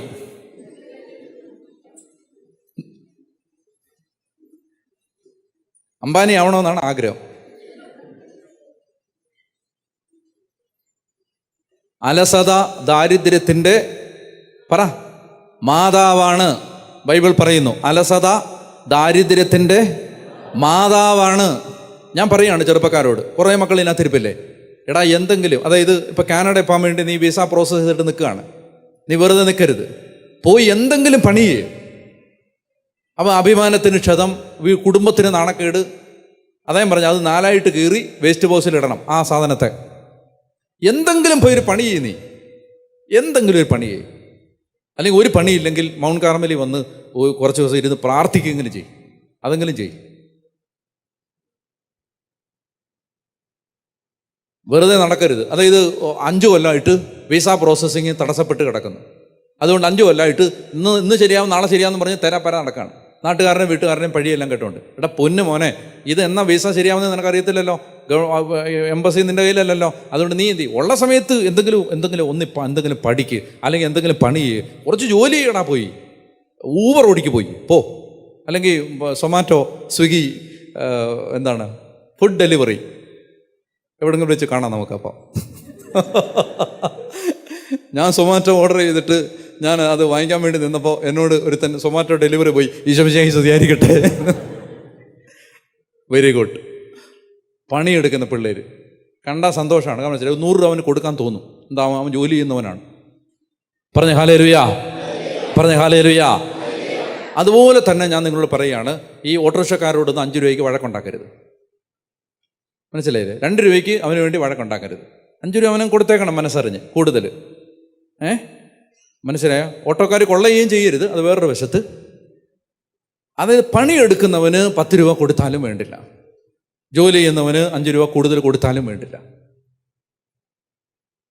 ഇപ്പോൾ പ്രാർത്ഥിക്കാം. എന്ത് പ്രാർത്ഥിക്കുന്നേ? കർത്താവേ, ഞാൻ ഇങ്ങനെ പ്രാർത്ഥിച്ചോ, കർത്താവായ യേശുവേ, കർത്താവായ യേശുവേ, എൻ്റെ മേലോ എൻ്റെ കുടുംബത്തിൻ്റെ മേലോ, എൻ്റെ മേലോ എൻ്റെ കുടുംബത്തിൻ്റെ മേലോ ആരുടെയെങ്കിലും കണ്ണുനീരോ രക്തമോ നിലവിളികളോ ശാപവാക്കുകളോ വന്നു വീണിട്ടുണ്ടെങ്കിൽ കർത്താവായ യേശുവേ, എൻ്റെ മേലോ എൻ്റെ കുടുംബത്തിൻ്റെ മേലോ ആരുടെയെങ്കിലും ശാപമോ കണ്ണുനീരോ നിലവിളികളോ രക്തമോ വന്നു വീണിട്ടുണ്ടെങ്കിൽ യേശുവിന്റെ കുരിശിന്റെ യോഗ്യതയാൽ ആ ശാപത്തിൽ നിന്ന് എന്നെ പുറത്തു കൊണ്ടുവരണമേ.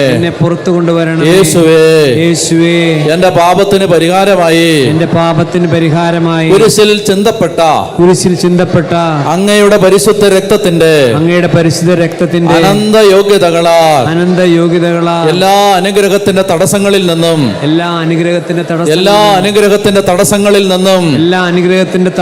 എന്നെ വിമോചിപ്പിക്കണമേ. ഹല്ലേലൂയ, ഹല്ലേലൂയ, ഹല്ലേലൂയ, ഹല്ലേലൂയ, ഹല്ലേലൂയ, ഹല്ലേലൂയ. 2 കരങ്ങൾ ഉയർത്തി ശക്തമായിട്ട് കർത്താവിനെ സ്തുതിക്കട്ടെ. ഹല്ലേലൂയ, ഹല്ലേലൂയ. അതിനെ തുറന്ന് സ്തുതിക്കട്ടെ. ആരാധന, ആരാധന, ആരാധന, ആരാധന, ആരാധന. സ്തുതിക്കുന്നു, സ്തുതിക്കുന്നു, സ്തുതിക്കുന്നു, സ്തുതിക്കുന്നു, സ്തുതിക്കുന്നു. ശക്തിയോടെ ഹൃദയം തുറന്ന് എല്ലാ മക്കളും സ്തുതിച്ച് സ്തുതിക്കുന്നു. സ്തുതിച്ച് കർത്താവിന് നന്ദി പറഞ്ഞേ. ഹല്ലേലൂയ പറഞ്ഞേ. ഹല്ലേലൂയ. യേശുവേ നന്ദി, യേശുവേ സ്തുതി, യേശുവേ ആരാധന. ഇരിക്കെ 1-2 വചനങ്ങൾ പെട്ടെന്ന് ആത്മാവ് വെളിപ്പെടുത്തുന്നത് പങ്കുവെക്കാം. അതായത് ഒന്നാമത്തേത് പ്രഭാഷകന്റെ പുസ്തകം 4-ാം അധ്യായം 5-6 വാക്യങ്ങൾ. പ്രഭാഷകൻ 4, 5, 6 ബൈബിൾ എടുത്ത് ഉച്ചത്തി വായിക്കുക. സീറാഖ് ചാപ്റ്റർ 4 വേഴ്സ് 5 and 6. പ്രഭാഷകൻ 4, 5, 6 എടുത്തുറക്കെ വായിക്കുക. ആവശ്യക്കാരനിൽ നിന്ന് കണ്ണ് തിരിക്കരുത്, നിന്നെ ശപിക്കാൻ ആർക്കും ഇട നൽകുകയും അരുത്. ആവശ്യക്കാരനിൽ നിന്ന് കണ്ണ് തിരിക്കരുത്, നിന്നെ ശപിക്കാൻ ആർക്കും ഇട നൽകരുത്. അതാണ് ഒരു കാര്യം. എന്തെന്നാൽ മനസ്സ് നൊന്ത് ശപിച്ചാൽ സ്രഷ്ടാവ് അത് കൈക്കൊള്ളും. ഇത് ബൈബിള് വചനമാണോ? ഇത് ആണല്ലോ അല്ലേ? അപ്പോൾ അതുകൊണ്ട് സംശയിക്കണ്ട. അതായത് കാരണമുണ്ടാക്കരുത് ശപിക്കാൻ. മനസ്സ് നൊന്ത് ശപിച്ചാൽ സ്രഷ്ടാവ് അത് കൈക്കൊള്ളും. പറ്റിക്കരുത്, ആളുകളെ ചതിക്കരുത്. പറ്റിക്കപ്പെട്ടു എന്നറിഞ്ഞാൽ ഒരു മനുഷ്യൻ്റെ ഉള്ളിൽ വലിയ വേദന വരും. ആ വേദന ആ പറ്റിച്ചുകൊണ്ട് പോയതിൻ്റെ ഒരുപാട് മടങ്ങ് തിരിച്ചു കൊടുത്താലും തീരാത്തത്ര ശാപമായിട്ട് കുടുംബത്തിൽ മാറും. ഞാൻ നിങ്ങൾ പറയുകയാണ്, ഇവിടെ നിങ്ങളായിരിക്കുന്ന പ്രിയപ്പെട്ട സഹോദരങ്ങൾ ആരെങ്കിലും, ഞാൻ പരിശുദ്ധാത്മാവ് ഇന്നലെ ഓർമ്മിപ്പിച്ച് തന്നുകൊണ്ട് ഞാൻ പറയുന്ന ഒരു സംഭവം പറഞ്ഞിട്ടുള്ളതാണ്, ചിലപ്പോൾ കേട്ടിട്ടുള്ളതായിരിക്കും. ഞാൻ ഒരു രാജ്യത്ത് ചെന്നപ്പോൾ എന്നെ അവിടെ വിളിക്കാൻ വേണ്ടി അച്ഛൻ വന്നപ്പോൾ വണ്ടി ഓടിക്കാൻ വേണ്ടി വന്നത് ഒരു ശ്രീലങ്കക്കാരനാണ്. അപ്പോൾ ശ്രീലങ്കക്കാരനായതുകൊണ്ട് അദ്ദേഹത്തിന് ഞാൻ പറയുന്നത് മനസ്സിലാവത്തില്ലല്ലോ എന്ന് കരുതി ഞാനൊന്ന് ചിരിച്ച് കാണിച്ച് ഉള്ളൂ, കൂടുതൽ ഒന്നും സംസാരിച്ചില്ല. അല്ലാതെ സംസാരിക്കാൻ പറ്റുന്നവരാണെങ്കിൽ ഒത്തിരി മണിക്കൂർ യാത്രയുണ്ട്, അതിനിടയിൽ സംസാരിക്കാം. പക്ഷെ ഞാനൊന്നും പറഞ്ഞില്ല, കാരണം അദ്ദേഹത്തിനൊന്നും മനസ്സിലാവത്തില്ലല്ലോ എന്നോർത്ത് ഒന്നും പറഞ്ഞില്ല. കുറച്ചു നേരം കഴിഞ്ഞിട്ട് ഈ മനുഷ്യൻ, അദ്ദേഹം വണ്ടി ഓടിക്കുമ്പോഴേക്ക് അദ്ദേഹത്തിൻ്റെ കണ്ണ് ഒഴുകുന്നതും ഒക്കെ ഞാൻ ശ്രദ്ധിച്ചായിരുന്നു. ഞങ്ങൾ ഒരു ചായ കുടിക്കാൻ വേണ്ടി ഒരു സ്ഥലത്ത് വഴിയിൽ നിർത്തിയപ്പോൾ ഞാൻ അദ്ദേഹത്തിൻ്റെ എതിർവശത്തിരുന്നപ്പോൾ അന്നേരം ഞാൻ അദ്ദേഹത്തോട് മിണ്ടി. ഞാൻ പറഞ്ഞു, ഇങ്ങനെ ഭാഷ അറിയാത്തതുകൊണ്ടാണ് പറയാത്തത് എന്ന് പറഞ്ഞപ്പോൾ അദ്ദേഹം പറഞ്ഞു, അച്ഛാ എനിക്ക് മലയാളം പറഞ്ഞാൽ മനസ്സിലാവും എന്ന് അദ്ദേഹം പറഞ്ഞു. തമിഴും അറിയാം, മലയാളം പറഞ്ഞാൽ മനസ്സിലാവുകയും ചെയ്യും. ഞാൻ അച്ഛൻ്റെ പ്രസംഗം യൂട്യൂബിൽ കേൾക്കുന്ന ആളാണെന്ന് പറഞ്ഞു. അപ്പോൾ എനിക്ക് സന്തോഷമായി. അപ്പോൾ ഞാൻ അദ്ദേഹത്തോട് കൂടുതൽ സംസാരിച്ചപ്പോൾ അദ്ദേഹം പറഞ്ഞു, അച്ഛാ എൻ്റെ വലിയ ആഗ്രഹമായിരുന്നു അച്ഛനെ വിളിക്കാൻ എയർപോർട്ടിൽ വരണമെന്നുള്ളത്. എൻ്റെ ഒരു കാരണമുണ്ട്. അച്ഛൻ ഈ സമ്പത്തിനെക്കുറിച്ച് പ്രസംഗിച്ചപ്പോഴാണ് എൻ്റെ കണ്ണ് തുറന്നത്. ഞാനൊരു മദ്യവ്യാപാരി ആയിരുന്നു. അയാൾ പറയുകയാണ്, ഞാൻ മദ്യവ്യാപാരം നടത്തി എനിക്ക് ഇഷ്ടം പോലെ കാശുണ്ടാക്കി. ഞാൻ മദ്യവ്യാപാരിയായിരുന്നു,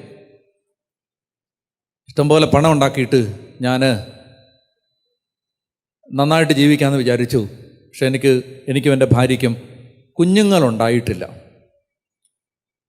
അങ്ങനെ ഇരിക്കുമ്പോഴാണ് അച്ഛൻ്റെ വചനം ഞാൻ കേട്ടു. സക്കേവൂസ് വഞ്ചിച്ചെടുത്തതെല്ലാം തിരിച്ചു കൊടുത്തതിനെക്കുറിച്ച് പറയുകയും സമ്പത്തിനെക്കുറിച്ച് പറയുകയും ചെയ്ത പ്രഭാഷണം കേട്ടപ്പോൾ എനിക്ക് മാനസാന്തരം ഉണ്ടായി. ഞാൻ എൻ്റെ മദ്യ വ്യാപാരം എന്നേക്കുമായി അവസാനിപ്പിച്ചു. എനിക്ക് വലിയ ബാധ്യത വന്നു അതുകൊണ്ട്, കാരണം ബിസിനസ് അപ്പാടെ നിർത്തി. ഞാൻ എൻ്റെ പാർട്ട്ണറായിരുന്ന ആൾക്ക് ഒരുപാട് പണം കൊടുക്കാനുണ്ടായി. അങ്ങനെ ഞാൻ ബ്ലാങ്ക് ചെക്ക് ലീഫ് കൊണ്ട് കൊടുത്തിട്ട്, നിനക്ക് എത്രയാണോ ഞാൻ തരാനുള്ളതെന്ന് നിനക്ക് തോന്നുന്നത് അത് എഴുതിയെടുത്തോളാൻ പറഞ്ഞു. അക്ഷരാർത്ഥത്തിൽ ഇപ്പോൾ ഞങ്ങൾ ധരിച്ചിരിക്കുന്ന വസ്ത്രങ്ങളും പിന്നെ കുറച്ച് അത്യാവശ്യ സാധനങ്ങളും ഒഴിച്ച് വേറൊന്നുമില്ല, വീട് പോലും ഇല്ല എന്ന് പറഞ്ഞു. എല്ലാം പോയി. കാരണം മദ്യം കൊണ്ടുണ്ടാക്കിയതാണെല്ലാം, അതുകൊണ്ട് അത് വേണ്ടാന്ന് വെച്ചപ്പോൾ എല്ലാം പോയി.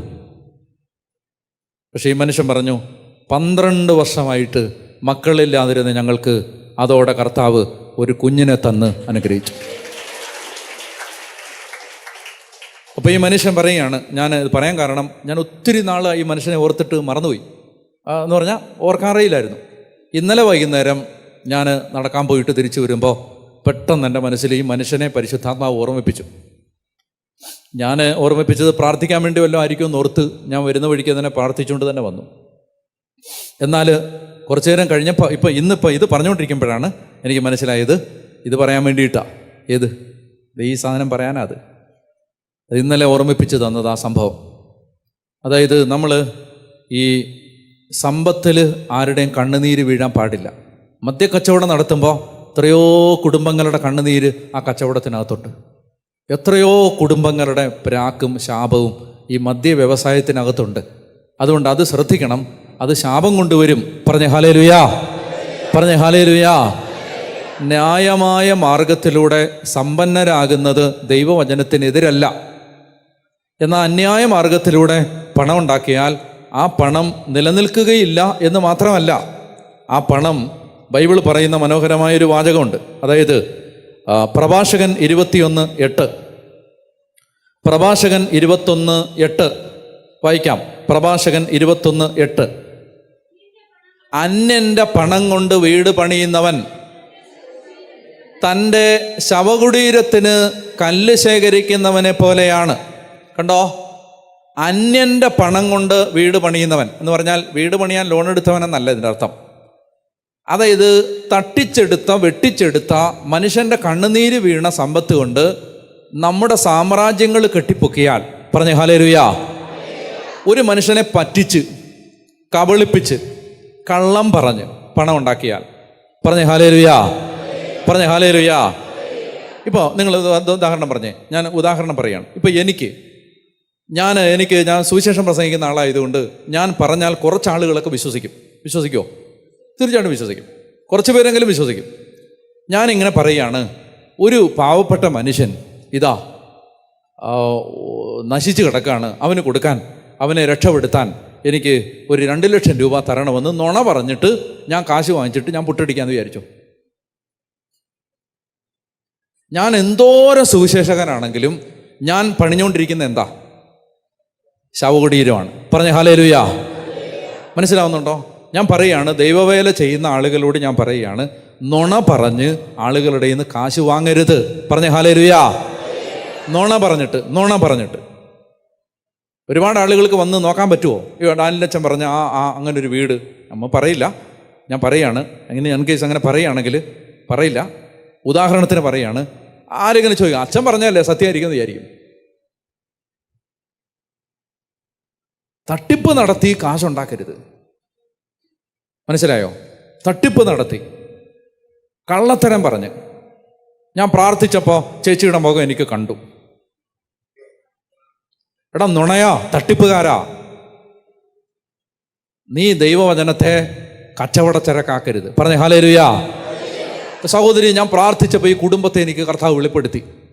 നിങ്ങളോട് ചോദിച്ചാൽ തരുമെന്ന് കർത്താവിനോട് പറഞ്ഞു. നുണയാ, അങ്ങനെയൊന്നും കർത്താവ് പറയില്ല. പറഞ്ഞേ ഹല്ലേലൂയ. നിന്നെ ഒരാൾ സഹായിക്കേണ്ടതാണെങ്കിൽ നിന്നോടല്ല കർത്താവ് പറയുന്നത്, അയാളോട് പറയും. നീ പോയി പറയേണ്ട കാര്യമില്ല.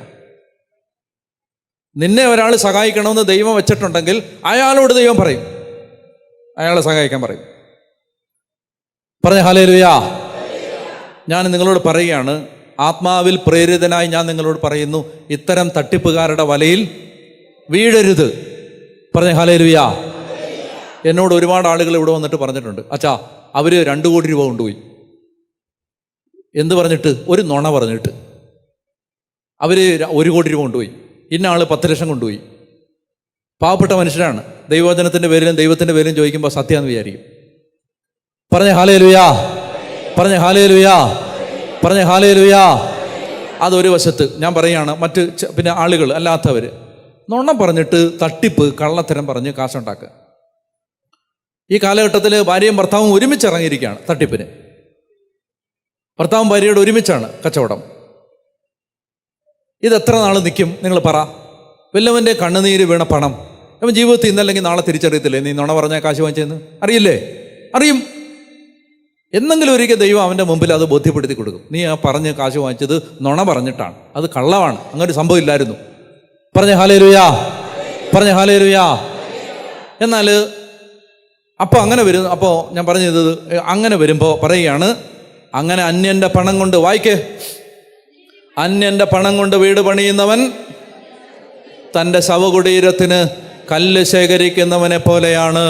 അടുത്ത വാക്യം, ദുഷ്ടരുടെ സമൂഹം ചണനാര് കൂട്ടിവെച്ചതുപോലാണ്, അവർ അഗ്നിയിൽ എരിഞ്ഞു തീരും. അതായത് അങ്ങനെ കൂട്ടിവെക്കുന്നതെല്ലാം ഈ പഞ്ഞി കൂട്ടിവെക്കുന്ന പോലെ, പഞ്ഞി കൂട്ടി വെക്കുന്ന പോലെ. കേൾക്കുന്നുണ്ടോ? പഞ്ഞി കൂട്ടി വെക്കുന്ന പോലെ. 10 രൂപയുണ്ടെങ്കിൽ ആ 10 രൂപ കൊണ്ട് നമ്മൾ ജീവിക്കാം. ബൈബിളിൽ മറ്റൊരു വചനമുണ്ട്, എന്തെന്നറിയാമോ? അതുകൂടെ ഞാൻ പറയാം. ഇത് റോമാലേഖനം പഠിപ്പിക്കാൻ വന്നതാണ്, ഇതൊന്നും പറയാൻ വന്നതല്ല. പക്ഷെ ആത്മാവിൽ ചില കാര്യങ്ങൾ വരുമ്പോൾ അതിനെ നമുക്ക് തടയാൻ പറ്റാത്തത് കൊണ്ട് ഞാൻ ആ വഴിക്ക് പോവുകയാണ്. പറഞ്ഞേ ഹല്ലേലൂയ. അവരൊക്കെ പറഞ്ഞേ ഹല്ലേലൂയ. അതായത് ബൈബിള് പറഞ്ഞു തരുന്ന മറ്റൊരു പ്രധാനപ്പെട്ട ആശയമാണ്. സാമ്പത്തിക മേഖലയെ സംബന്ധിച്ച് ഒരു അനുഗ്രഹത്തിനും വിടുതലിനും വേണ്ടി നിങ്ങൾ പ്രാർത്ഥിക്കുന്നുണ്ടെങ്കിൽ ബൈബിൾ പറയുന്ന ഒരു വളരെ പ്രധാനപ്പെട്ട ഒരു വാചകമുണ്ട്. അത് ഞാൻ വായിക്കാം.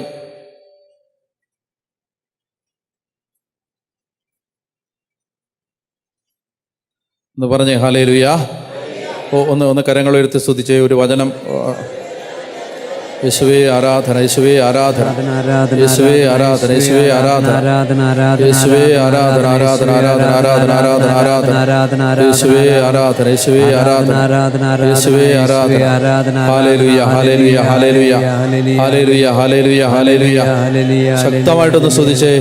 ഹല്ലേലൂയ ഹല്ലേലൂയ ഹല്ലേലൂയ ഹല്ലേലൂയ ഹല്ലേലൂയ ഹല്ലേലൂയ ഹല്ലേലൂയ ഹല്ലേലൂയ ഹല്ലേലൂയ ഹല്ലേലൂയ ഹല്ലേലൂയ. യേശുവേ ആരാധന ആരാധന ആരാധന ആരാധന ആരാധന ആരാധന. യേശുവേ ആരാധന ആരാധന ആരാധന ആരാധന ആരാധന ആരാധന ആരാധന ആരാധന ആരാധന ആരാധന ആരാധന ആരാധന ആരാധന ആരാധന ആരാധന ആരാധന. യേശുവേ ആരാധന ആരാധന ആരാധന ആരാധന ആരാധന ആരാധന ആരാധന ആരാധന ആരാധന ആരാധന ഹല്ലേലൂയ ഹല്ലേലൂയ ഹല്ലേലൂയ ഹല്ലേലൂയ ഹല്ലേലൂയ ഹല്ലേലൂയ ഹല്ലേലൂയ ഹല്ലേലൂയ. അപ്പോൾ അതായത് ഞാൻ വചനം പറയാം. അതായത് എന്താന്ന് വെച്ചാൽ അത് സംഭവം ആശയം ഞാനങ്ങ് പറയാം. എന്തെന്നറിയാം, നമുക്ക് ഓരോരുത്തർക്കും ദൈവം തന്നിട്ടുള്ള വിഭവത്തിനകത്ത് ചെലവുകളെ ചുരുക്കണം. ശ്രദ്ധിക്കണം. അതായത് അയൽപക്കക്കാരൻ ചെയ്യുന്നത് കണ്ടുകൊണ്ട് ഇവിടെ ചെയ്യരുത്. അയൽപക്കക്കാരൻ ചെയ്യുന്നത് കണ്ടുകൊണ്ട് ഇവിടെ ചെയ്യരുത്. അതായത് നിനക്ക് ജീവിക്കാൻ ഒരു മുറിയുള്ള വീട് മതിയെങ്കിൽ 5 മുറിയുള്ള വീട് പണിയരുത്. നിനക്ക് ജീവിക്കാൻ 2 മുറിയുള്ള വീട് മതിയെങ്കിൽ 10 മുറിയുള്ള വീട് പണിയരുത്. ശ്രദ്ധിക്കണം. സാമ്പത്തിക മേഖലയിൽ നമുക്ക് പ്രയാസം ഉണ്ടാവുന്നതുകൊണ്ടാണ് ഞാൻ പറയുന്നത്. അതായത് മനുഷ്യർ, സാധുക്കൾ, നല്ലവർ, നന്മ നിറഞ്ഞവർ സാമ്പത്തിക തകർച്ചയിൽ അകപ്പെടുന്നത് കാണുമ്പോൾ പ്രയാസം വരും. അപ്പം അതുകൊണ്ട് ശ്രദ്ധിക്കേണ്ട ഒരു മേഖല എന്ന് പറഞ്ഞാൽ, അതായത് നമുക്കിപ്പോൾ 1000 രൂപയേ ഉള്ളൂ വരുമാനം, 5000 രൂപയുടെ ഡ്രസ്സ് പോയി എടുക്കരുത്. ലുലു മാളിൽ പൊക്കോ കാണാൻ. ലുലു മാളിൽ പൊക്കോ എന്തിനാ? കാണാൻ. ഇപ്പം എല്ലാ ആഴ്ചയും ലുലു മാളിൽ പോയി സാധനം വാങ്ങാമെന്ന് തീരുമാനിച്ചാൽ നടക്കത്തില്ല. ബ്രാൻഡഡ് ഐറ്റംസേ ഇടൂ. വരുമാനം 5000 രൂപ ഉള്ളൂ മാസം. ബ്രാൻഡഡേ ഇടൂ. അവനവൻ്റെ വരുമാനത്തിനകത്ത് ചെലവുകളെ ചുരുക്കണം. പറഞ്ഞ ഹല്ലേലൂയ. അതായത് എന്തെന്നറിയാം, നിങ്ങളൊരു 3 നന്മ നിറഞ്ഞ മറിയും ചൊല്ലി ഞാൻ ഒരു കാര്യം പറഞ്ഞുതരാം.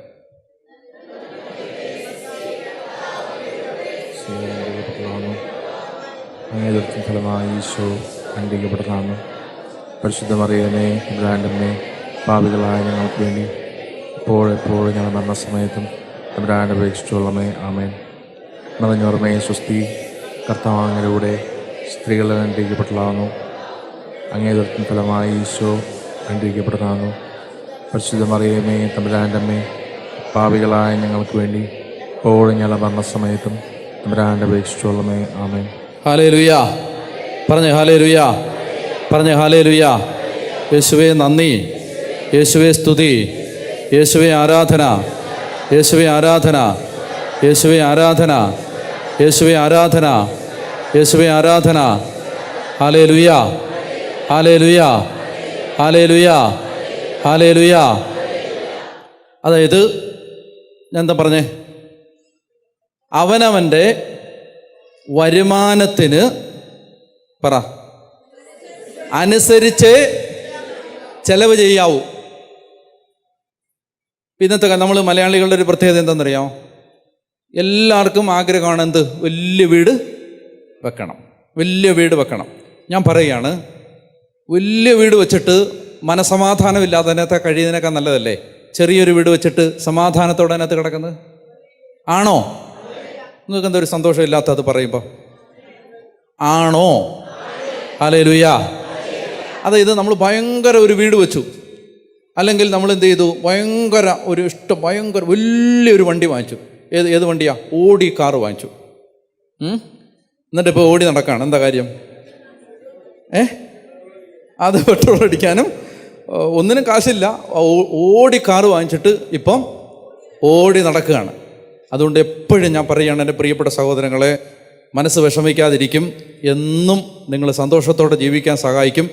അവനവൻ്റെ കഴിവിന് അനുസരിച്ചേ ചെലവ് ചെയ്യാവൂ. ഒന്ന് കണ്ണടച്ച് ഞാൻ പറയുന്നൊന്ന് ഏറ്റുചൊല്ലിക്കേ. കർത്താവായ യേശുവേ, സാമ്പത്തിക മേഖലയിലെ തകർച്ചകളെ അവിടുന്ന് ഏറ്റെടുക്കണമേ.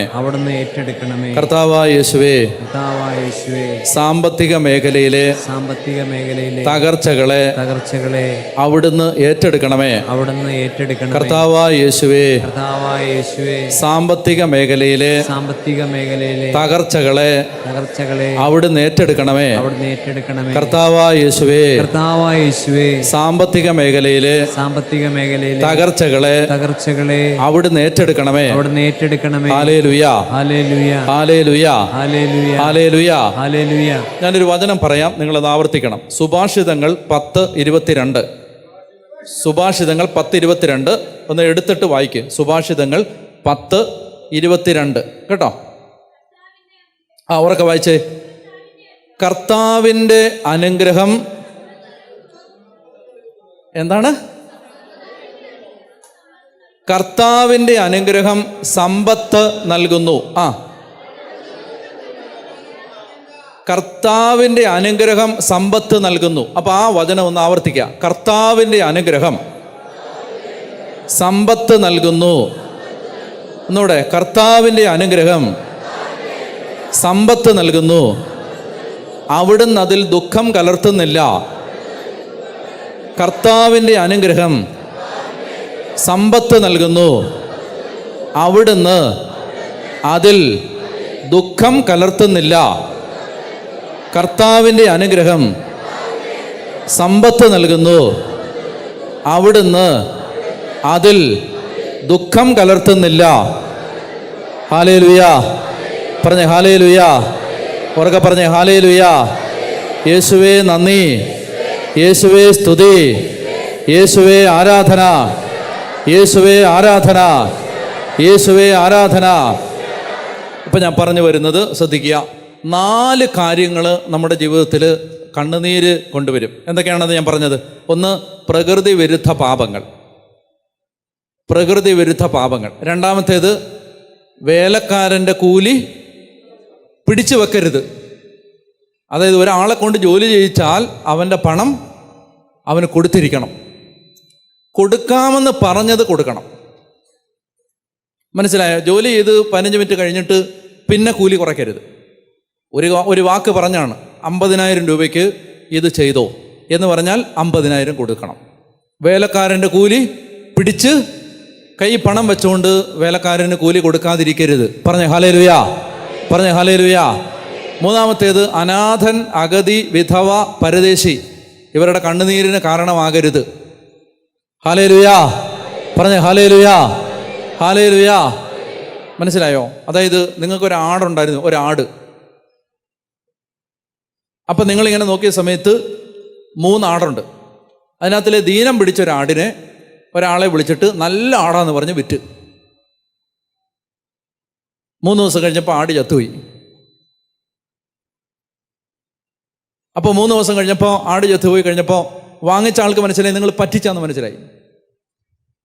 തിരിച്ചു ചെന്ന് കഴിയുമ്പോൾ അയാൾ പറയും, ഞാൻ തരുമ്പോൾ കുഴപ്പമൊന്നും ഇല്ലായിരുന്നല്ലോ, അത് നിങ്ങൾക്ക് അവിടെ എന്തെങ്കിലും പറ്റിയാൽ ചത്തുപോയതായിരിക്കും, ഇനി എനിക്ക് ഉത്തരവാദിത്വമൊന്നുമില്ല എന്ന് പറയുമ്പോൾ ആ പാവപ്പെട്ട സ്ത്രീ, ആ പാവപ്പെട്ട ചേട്ടൻ, ആ ആടിനെ കൊണ്ട് ജീവിക്കാമെന്ന് വിചാരിച്ച ഒരു കുടുംബം എന്തു ചെയ്യും? തലേ കൈവച്ച് പിരാകും. ഞാൻ പറയാണ് എൻ്റെ പൊന്നു സഹോദരങ്ങൾ, ഇത് ഞാൻ പറയാൻ കാരണമുണ്ട്. എന്തെന്നറിയാം? അനേകം കുടുംബങ്ങളിൽ ഇത്തരം ശാപങ്ങൾ കിടപ്പുണ്ട്. പാവപ്പെട്ടവൻ്റെ, പരദേശിയുടെ, അഗതിയുടെ, അനാഥൻ്റെ, വിധവയുടെ അതിന് മാന്തി എടുത്തതും അവൻ്റെ 5 സെൻറ്റിൽ നിന്ന് മുട്ടിച്ചെടുത്തതും ഇറക്കി വിട്ടതും വല്ലവനെ പിടിച്ച് കെട്ടിയിട്ട് അടിച്ച് അവൻ്റെ വസ്തു സ്വന്തമാക്കിയതും ഒരുത്തൻ്റെ ജോലി നഷ്ടപ്പെടുത്തി കളഞ്ഞതും അവന് ന്യായമായിട്ട് കിട്ടേണ്ട പ്രമോഷൻ പാര വെച്ച് നശിപ്പിച്ചതും കുടുംബത്തിൻ്റെ കല്യാണം മുടക്കിയതും. പറഞ്ഞേ ഹല്ലേലൂയ.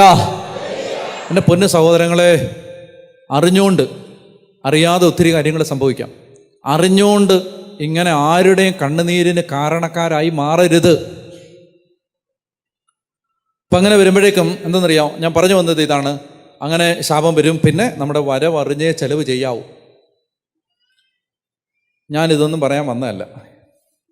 എടുക്ക്, ഞാൻ എന്ത് പറഞ്ഞാൽ തുടങ്ങിയേ? സങ്കീർത്തനങ്ങൾ 46. അതിലെ ടൈറ്റിൽ വായിച്ച് കോറഹിൻ്റെ വഴിക്ക് പോയതാണ്. കോറഹ് നമ്മളെ പിടിച്ചുകൊണ്ട് പല വഴിക്കും കൊണ്ടുപോയി. കോറഹേ, ഞങ്ങളെ വിടൂ, നമുക്ക് തിരിച്ചു വരാം. കോറഹിൻ്റെ പുത്രന്മാരുടെ സങ്കീർത്തനം, സങ്കീർത്തനങ്ങൾ 46. സങ്കീർത്തനങ്ങൾ 46 മടുത്തോ? പെട്ടെന്ന് വായിച്ചോ. ശക്തമായൊരു സങ്കീർത്തനമാണ്. വലിയ വിടുതലുണ്ടാവും, വലിയ വിടുതലുണ്ടാവും. വായിച്ചോ. ദൈവമാണ് നമ്മുടെ അഭയവും ശക്തിയും, കഷ്ടതകളിൽ അവിടുന്ന് സുനിശ്ചിതമായ തുണയാണ്. ദൈവമാണ് നമ്മുടെ അഭയവും ശക്തിയും. കഷ്ടതകളിൽ അവിടുന്ന് സുനിശ്ചിതമായ തുണയാണ്.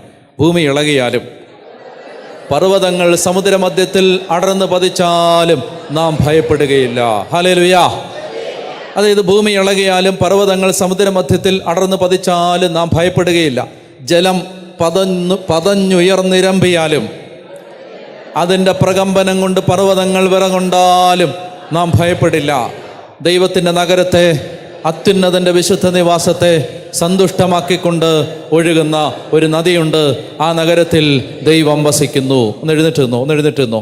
ഈ വചനം കർത്താവെ ഞങ്ങളിൽ നിവൃത്തിയാകണം. എന്താണ്? ഈ ഭൂമി ഇളകിയാലും നമ്മൾ ഭയം അറിയില്ല. എന്താ കാര്യം ഭയം അറിയാത്തത്? എന്തുകൊണ്ടാണ് ഭയം അറിയാത്തത്? ഭൂമി ഇളകിയാലും പർവ്വതങ്ങൾ ഇളകി മറിഞ്ഞാലും നമ്മുടെ ഹൃദയം ഭയം അറിയാത്തത് എന്തുകൊണ്ടാണ്? പറഞ്ഞേ ഹല്ലേലൂയാ. അതായത് നമ്മുടെ കൂടെ ആരുണ്ട്? കർത്താവുണ്ട്. അത്യുന്നതൻ്റെ നഗരത്തെ സമ്പുഷ്ടമാക്കിക്കൊണ്ട് ഒഴുകുന്നൊരു നദിയുണ്ട്. ആ നദിയുടെ പേരാണ് എന്ത്? പറ.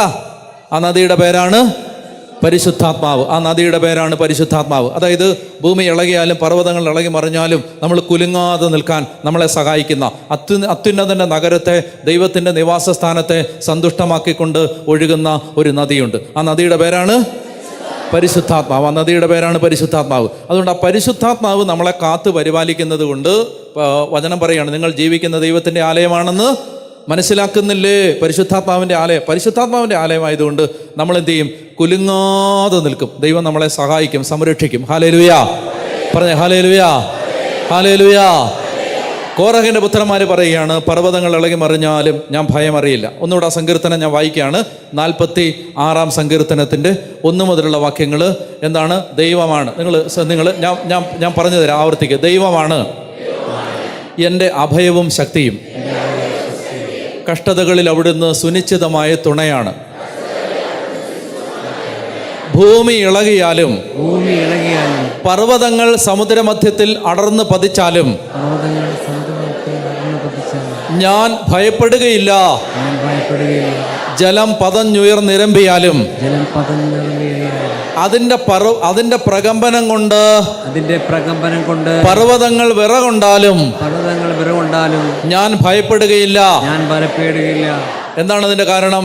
ദൈവത്തിന്റെ നഗരത്തെ, അത്യുന്നതന്റെ വിശുദ്ധ നിവാസത്തെ സന്തുഷ്ടമാക്കിക്കൊണ്ടൊഴുകുന്ന ഒരു നദിയുണ്ട്. ആ നഗരത്തിൽ ദൈവം വസിക്കുന്നു. അതിന് ഇളക്കം തട്ടുകയില്ല. ദൈവം അതിനെ സഹായിക്കും.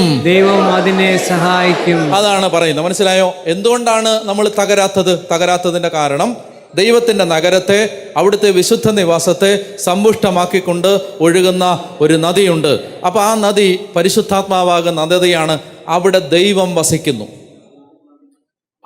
വസിക്കുന്നു. മനസ്സ് പതറരുത്, മടുക്കരുത്, തളരരുത്. കർത്താവാണ് നമ്മുടെ സഹായകൻ. അവിടുന്ന് കൂടെയുള്ളതിനാൽ ഞാൻ ഒരനർത്ഥവും ഭയപ്പെടുകയില്ല. ഹല്ലേലൂയാ. സൈന്യങ്ങളുടെ കർത്താവ്, വിജയം നൽകുന്ന യോദ്ധാവ് നിങ്ങളുടെ മധ്യേ ഉണ്ട്. ഹല്ലേലൂയാ. പറഞ്ഞേ ഹല്ലേലൂയാ. മനസ്സിലാവുന്നുണ്ടോ? അതായത് നിങ്ങൾ മനസ്സിലാവേണ്ടത്, നമ്മൾ പരമാവധി കാണുന്നത് ഒരു 50 കൊല്ലത്തേക്ക് കൂടി നമുക്ക് കാണാൻ പറ്റും. നിങ്ങളൊന്ന് ആലോചിച്ച് നോക്ക്, സത്യസന്ധമായിട്ടൊന്ന് ആലോചിച്ച് നോക്ക്. 20 കൊല്ലം കഴിഞ്ഞ് നിങ്ങൾക്ക് എന്ത് സംഭവിക്കും? നിങ്ങൾക്കറിയാവോ? അറിയത്തില്ലല്ലോ. 10 കൊല്ലം കഴിഞ്ഞ് നിങ്ങളുടെ ഭാവി എന്താ അറിയാവോ? ചില സ്വപ്നങ്ങൾ കാണും. അതല്ലാതെ 10 കൊല്ലം കഴിഞ്ഞ് നമ്മൾ എവിടാ അറിയാവോ? 2012 എനിക്ക് ഒരു വിദൂരമായൊരു ധാരണ പോലും ഇല്ലായിരുന്നു ഞാൻ ഇതുപോലൊരു ധ്യാന കേന്ദ്രത്തിൽ നിന്ന് ഇങ്ങനെ പ്രസംഗിക്കുമെന്ന്. 2012 2005 ഞാൻ അച്ഛനാവുമ്പോൾ എൻ്റെ സ്വപ്നത്തിൽ പോലും ഞാൻ ചിന്തിച്ചിട്ടില്ല ഞാനൊരു സുവിശേഷകനായിട്ട് മാറുമെന്ന്. എന്ന് പറഞ്ഞാൽ നിങ്ങൾ മനസ്സിലാക്കേണ്ടത്, നമുക്കൊരു 5 കൊല്ലം കഴിഞ്ഞ് എന്ത് സംഭവിക്കും? നമ്മൾ ആരാണ്, എന്താണ്, നമുക്ക് ആർക്കും അറിഞ്ഞുകൂടാ. അറിയാവോ? 10 കൊല്ലം കഴിഞ്ഞ്, 20 കൊല്ലം കഴിഞ്ഞ് അറിയില്ലല്ലോ. അങ്ങനെയാണെങ്കിൽ നിന്റെ ജീവിതം മുഴുവൻ മാത്രമല്ല, ഈ ഭൂമിയുടെ അവസാനം വരെ എല്ലാം മുന്നേ കാണാവുന്ന ഒരാൾ നിന്റെ കൂടെ ഉണ്ടെങ്കിൽ 10 കൊല്ലം കഴിഞ്ഞ് എന്താന്ന് പോലും നമുക്ക് അറിഞ്ഞുകൂടാ. പക്ഷേ എല്ലാം കാണുന്ന ഒരുത്തൻ, നിന്റെ ജീവിതത്തിൻ്റെ അവസാനം മാത്രമല്ല, ഈ ലോകത്തിൻ്റെ അവസാനം വരെ ഇപ്പം കാണാവുന്നവൻ, ഇപ്പം കാണാവുന്നവൻ നമ്മുടെ കൂടെ ഉണ്ടെങ്കിൽ പേടിക്കേണ്ട കാര്യമുണ്ടോ? മനസ്സിലായോ? അടുത്ത മാസത്തെ വാടക കൊടുക്കേണ്ടത് എങ്ങനെയാണെന്ന് നിനക്കറിഞ്ഞൂടെങ്കിലും നിന്റെ ദൈവത്തിന് അറിയാം. ഹല്ലേലൂയാ, ഹല്ലേലൂയാ. ശ്രദ്ധിച്ച് കേൾക്കാൻ ചെവിയുള്ളവൻ കേൾക്കട്ടെ. അതായത് മാറ എന്ന് പറയുന്നൊരു സ്ഥലത്ത് ദൈവജനം എത്തിച്ചേർന്നു. അവിടെ ചെന്നപ്പോൾ അവിടുത്തെ വെള്ളം കുടിക്കാൻ കൊള്ളത്തില്ല, അവിടെ ആ കയ്പ് വെള്ളം. അപ്പോൾ ദൈവം മോശയോട് പറഞ്ഞു, ആ മരക്കഷണം എടുത്ത് ഈ വെള്ളത്തിലിടാൻ പറഞ്ഞു. ഇതെവിടാ? ഇത് മരുഭൂമിയിലാണ്. ആ മരുഭൂമിയിൽ ഈ മരത്തെ ഈ വെള്ളത്തിൻ്റെ അടുത്ത് ദൈവം നട്ട് വളർത്തി വലുതാക്കി മരമാക്കി. ഈ പോയിന്റിൽ ഈ ജനം എടുത്തുമ്പോൾ ആ മരം അവിടെ ഉണ്ടാവണമെന്ന് പരിപാലിച്ച് നിശ്ചയിച്ച് മുൻകൂട്ടി കണ്ട് ഈ മരത്തെ അവിടെ വളർത്തി. അപ്പം അവിടെ നിന്നതുകൊണ്ടല്ലേ ആ മരക്കഷണം എടുത്തിട്ടപ്പോൾ വെള്ളം മതിരിച്ചത്.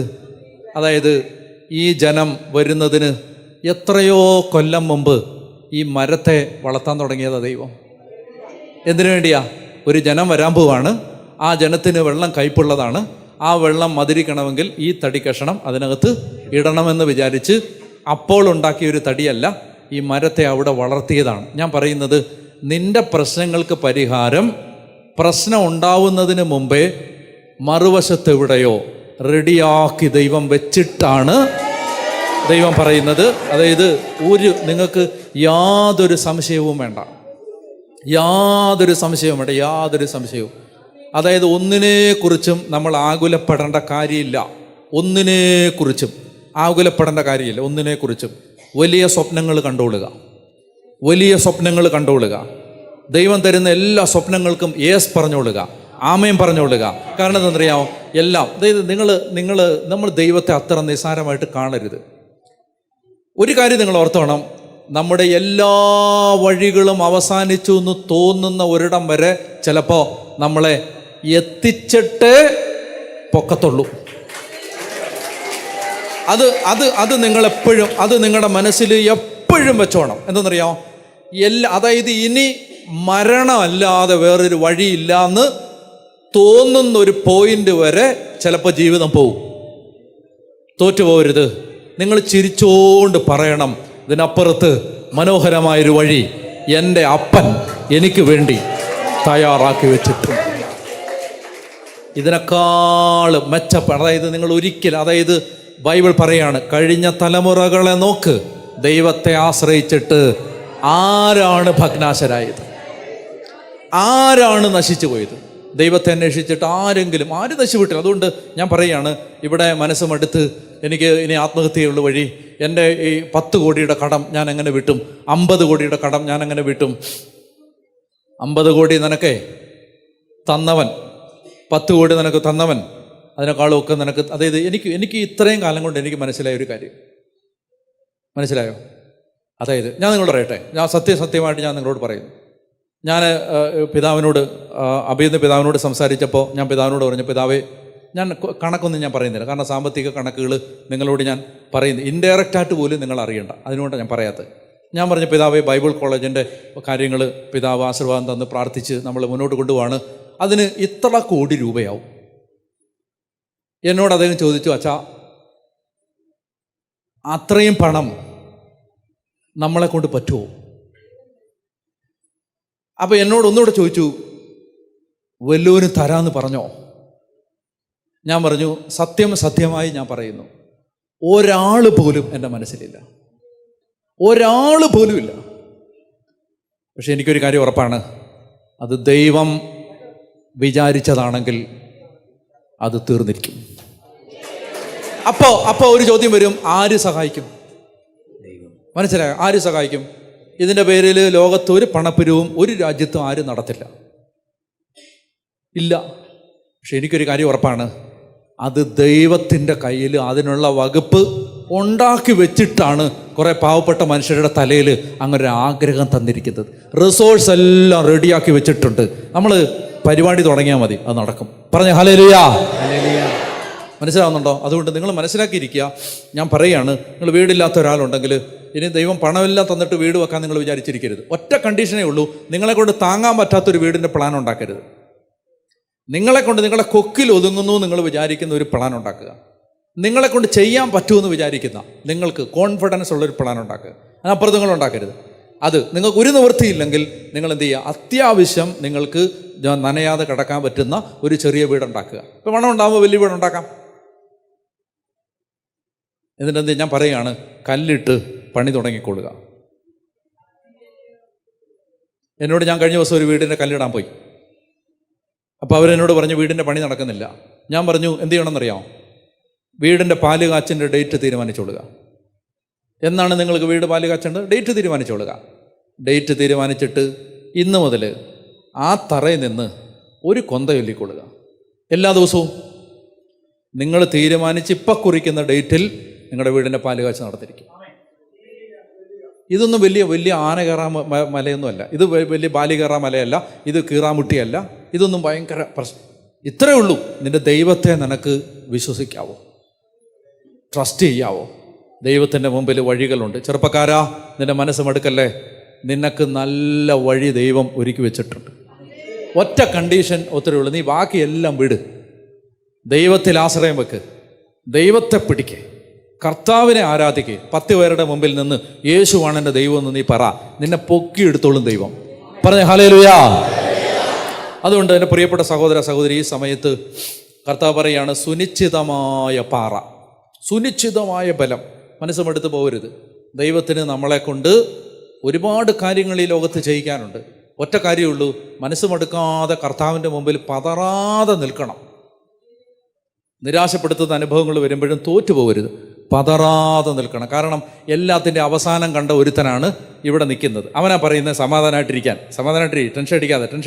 നിങ്ങളൊന്ന് ആലോചിച്ച് നോക്ക്. ഇപ്പം ഞാനൊരു ഒരു ഒരു ഒരു ഒരു ഒരു ഡ്രാമ, ഒരു നാടകം സംവിധാനം ചെയ്യുന്നു. മനസ്സിലായോ? അപ്പോൾ ആ നാടകത്തിൽ നിങ്ങൾ അഭിനയിക്കുകയാണ്. നിങ്ങൾ ആ ഒരു സീൻ വരുമ്പോൾ ടെൻഷൻ അടിച്ചിട്ട്, അയ്യോ ഞാൻ ടെൻഷൻ അടിച്ചിട്ട് ഇപ്പം ചാവും, എനിക്ക് പറ്റുന്നില്ല എന്ന് പറയുമ്പോൾ സംവിധായകൻ പറയാണ്, പേടിക്കണ്ട, അടുത്ത സീനിൽ നിനക്ക് ഐശ്വര്യം വരുന്നതാണ് അടുത്ത സീൻ. നീ എന്തിനാ ഇപ്പോൾ ടെൻഷൻ അടിക്കുന്നത്? നീ ഈ സീൻ മാത്രമല്ലേ കണ്ടുള്ളൂ. ഇവിടെ അടുത്തൊരു സീൻ ഉണ്ടടാ മോനെ. അതുകൊണ്ട് ഇപ്പം ഈ ജീവിതം കണ്ടിട്ട് മനസ്സും എടുത്തു പോകരുത്. ദൈവാനുഗ്രഹിക്കും. കരങ്ങൾ ഉയർത്താം. കണ്ണടച്ച് ഒന്ന് വിട്ടുകൊടുത്ത് ശക്തമായിട്ട് കർത്താവിനെ ഒന്ന് ആരാധിച്ച് ഹല്ലേലൂയ ഹല്ലേലൂയ ഹല്ലേലൂയ. സ്തുതിക്കുന്നു ആരാധന സ്തുതിക്കുന്നു